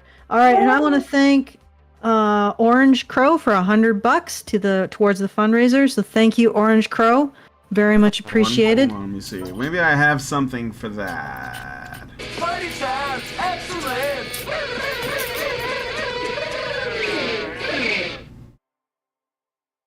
Okay, that's it. Okay. All right, shall we call it a day? I never thought I would say that, but I think that romance is actually the only literary genre that you can really trust. Yeah, it starts with love. Yes, and that's what Barbie didn't have. It didn't have a speck of goddamn love. Nope. Except for material stuff. Okay, you can hear my dog freaking out. They think it's dinner time. All right. So I'd better actually... Yeah, let's wrap it up. We're good too. All right, so if you would like to support, if you'd still like to help us out, feedthebadger.com/support. If you want to send us a message after the show is over, we will address it at the first relevant opportunity and you can do that at feedthebadger.com/justthetip. If you want to do a shout out, want to say that you're enjoying our content, want to give us a tip because you're enjoying our content, feedthebadger.com/justthetip. Okay, back to you, Brian. All right, so real quick, I did do a poll. I asked the audience, is Barbie woke or anti-woke? This was like about an hour ago. And 58% said woke as fuck, 30% said accidentally anti-woke, 7% said intentionally anti-woke, and 5% said accidentally woke. So thank you guys for voting on that, and leave us a comment. So if you guys like this video, please smash like, Subscribe if you're not already subscribed. Hit the bell for notifications. Leave us a comment, like I said before. Let us know what you guys think about what we discuss on the show today. Thank you guys so much for coming on today's episode of the Fundzerker, T-Zerker thing. And please, please, please share this video. And we will talk to you all in the next video. Have a good one, everybody. Men's rights activists are machines, dude. Okay? They are literal machines. They are talking point machines. They are impossible to fucking deal with, especially if you have like a couple dudes who have good memory on top of that too. Holy shit, you're fucked.